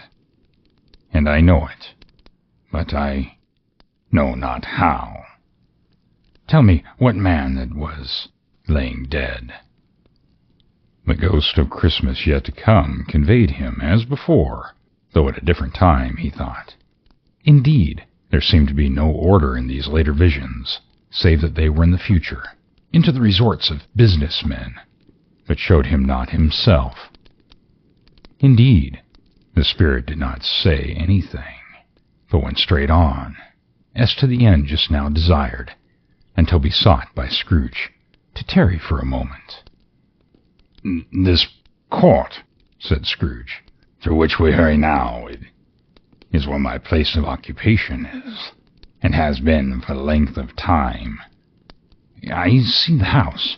Let me behold what I shall be in days to come. The spirit stopped. The hand was pointed elsewhere.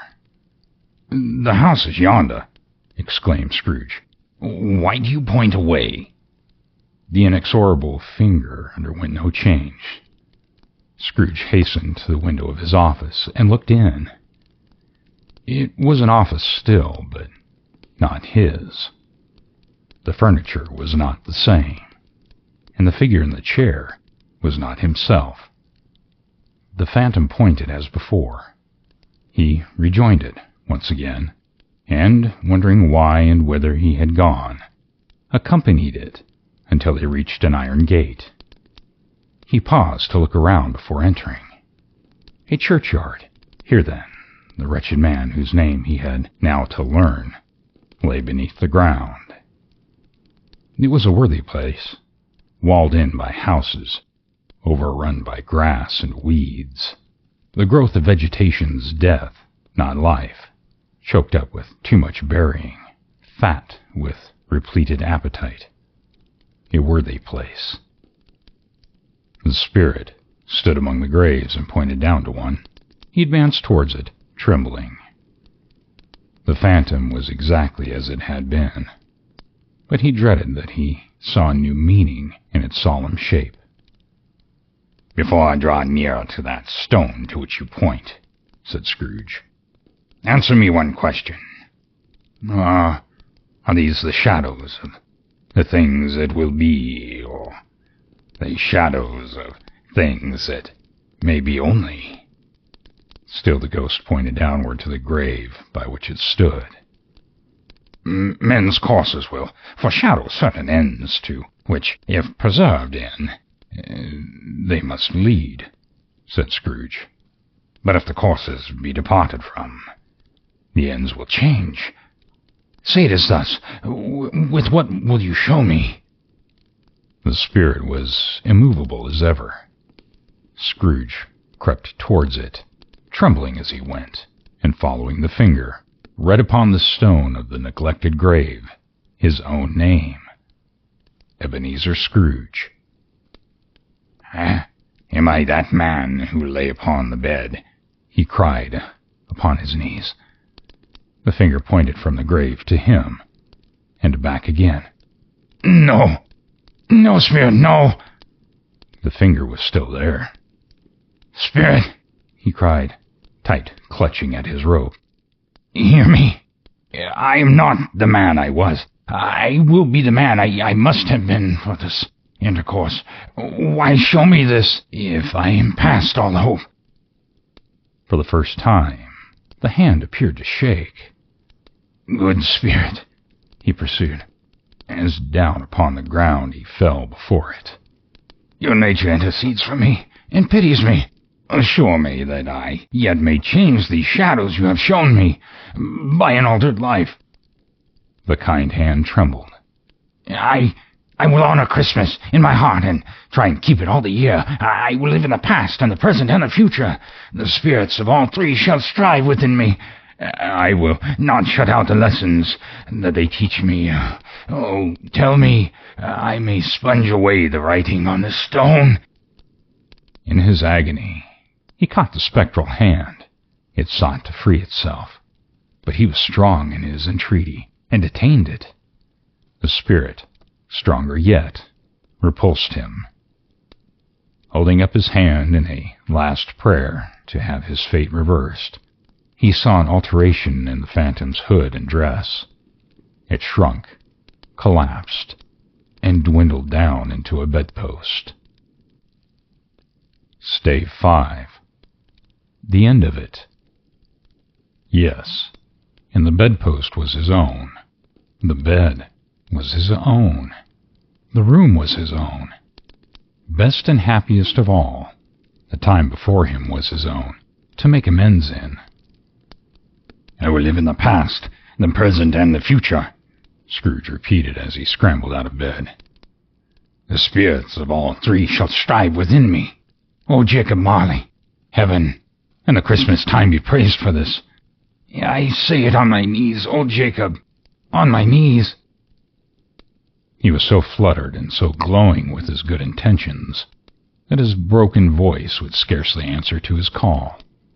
He had been sobbing violently in his conflict with the spirit, and his face was wet with tears. They are not torn down," cried Scrooge, folding one of his bed curtains in his arms. "They are not torn down, rings and all. They are here, and I am here. The shadows of the things that would have been may be dispelled. They will be. I know they will." His hands were busy with his garments all this time, turning them inside and out, putting them on upside down, tearing them, mislaying them, making them parties to every kind of extravagance. I don't know what to do," cried Scrooge, laughing and crying in the same breath. "I am as light as a feather. I am as happy as an angel. I am as merry as a schoolboy. I am as giddy as a drunken man. A Merry Christmas to everyone, and a Happy New Year to the whole world. Hello there!" He had frisked into the sitting room, and was now standing there, perfectly winded.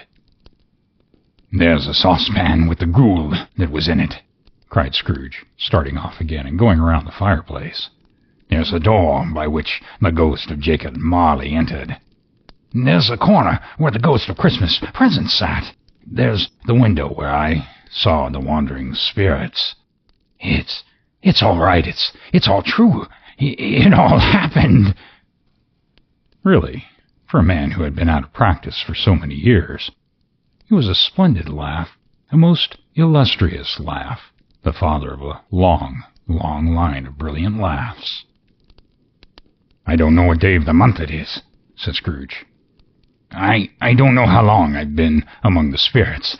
I don't know anything. I'm quite a baby. Never mind, I don't care. I'd rather be a happy baby.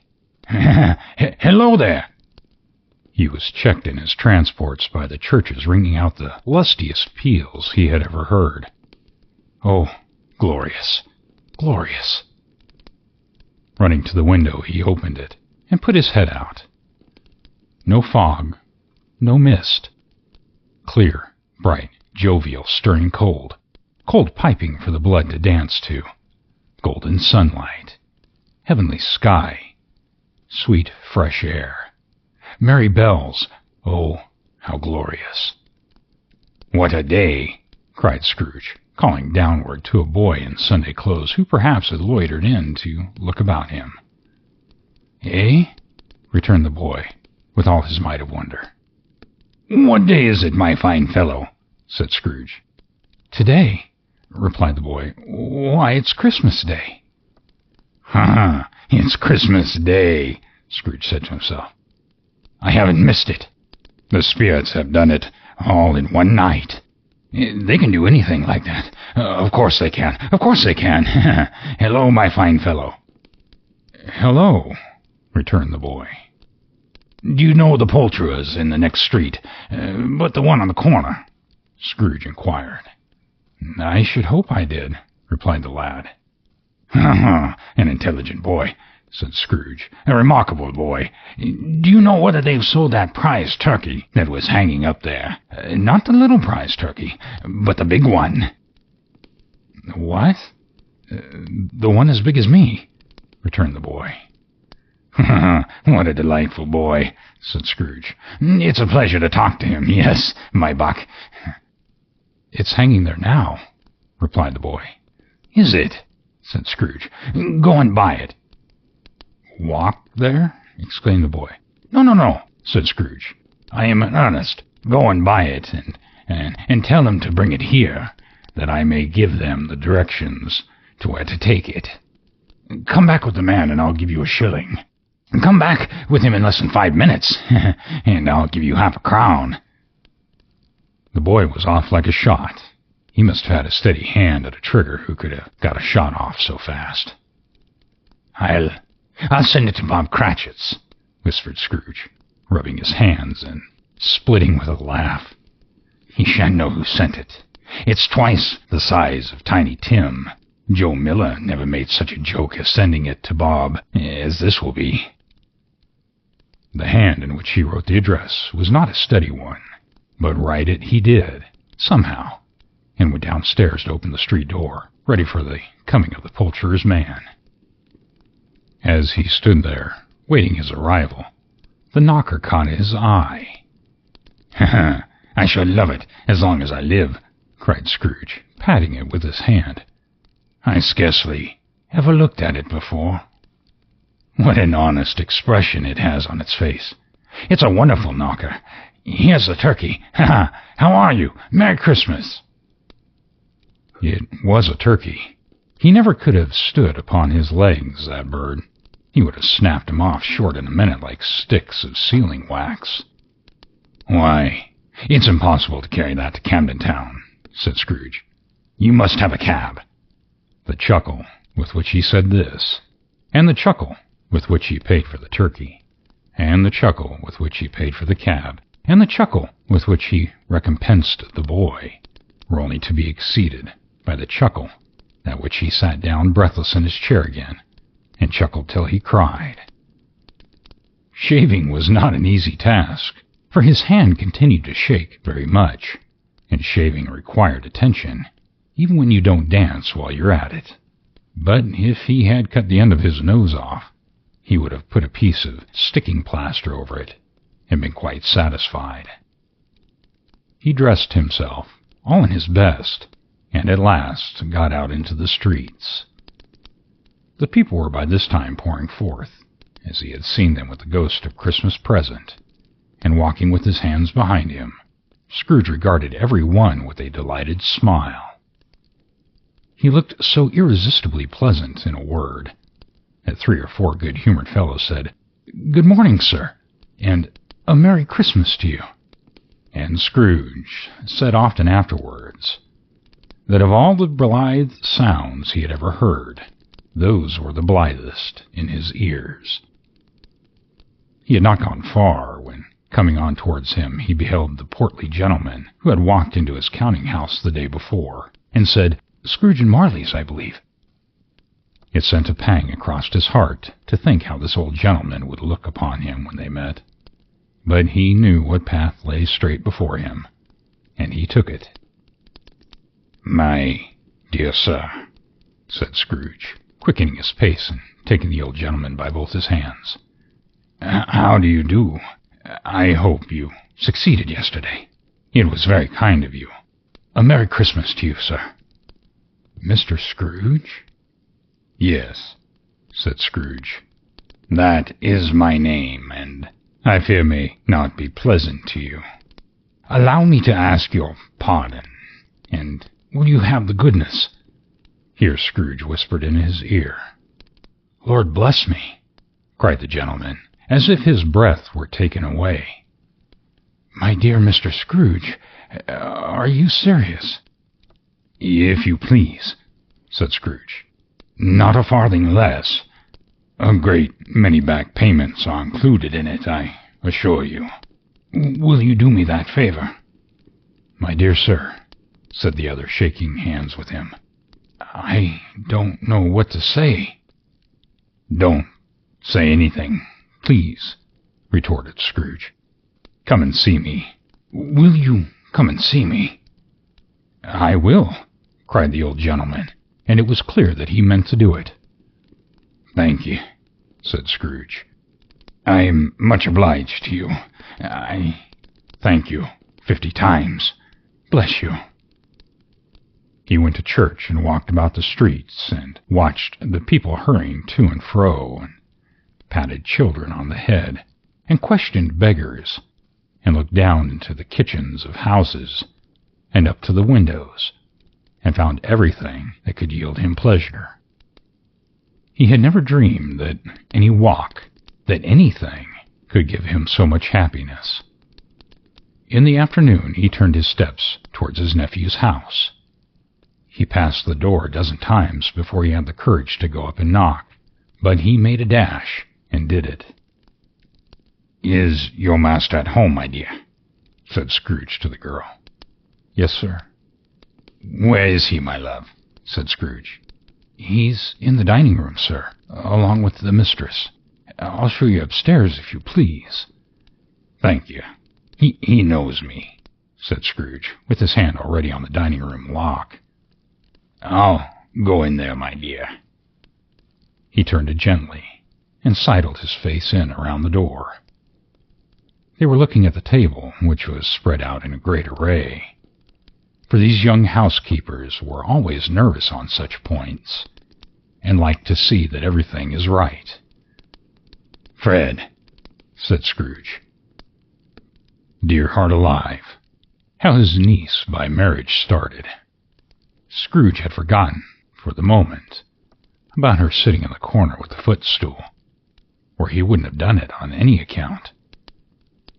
"Why, bless my soul!" cried Fred. "Who's that?" "It is I, your Uncle Scrooge. I have come to dinner. Will you let me in, Fred?" Let him in? It's a mercy he didn't shake his arm off. He was at home in 5 minutes. Nothing could be heartier. His niece looked just the same. So did Topper when he came. So did the plump sister when she came. So did everyone when they came. A wonderful party. Wonderful games. Wonderful unanimity. Wonderful happiness. But he was early at the office the next morning. Oh, he was early there. If he could only be there first and catch Bob Cratchit coming late. That was the thing that he had set his heart upon. And he did it. Yes, he did. The clock struck 9. No Bob.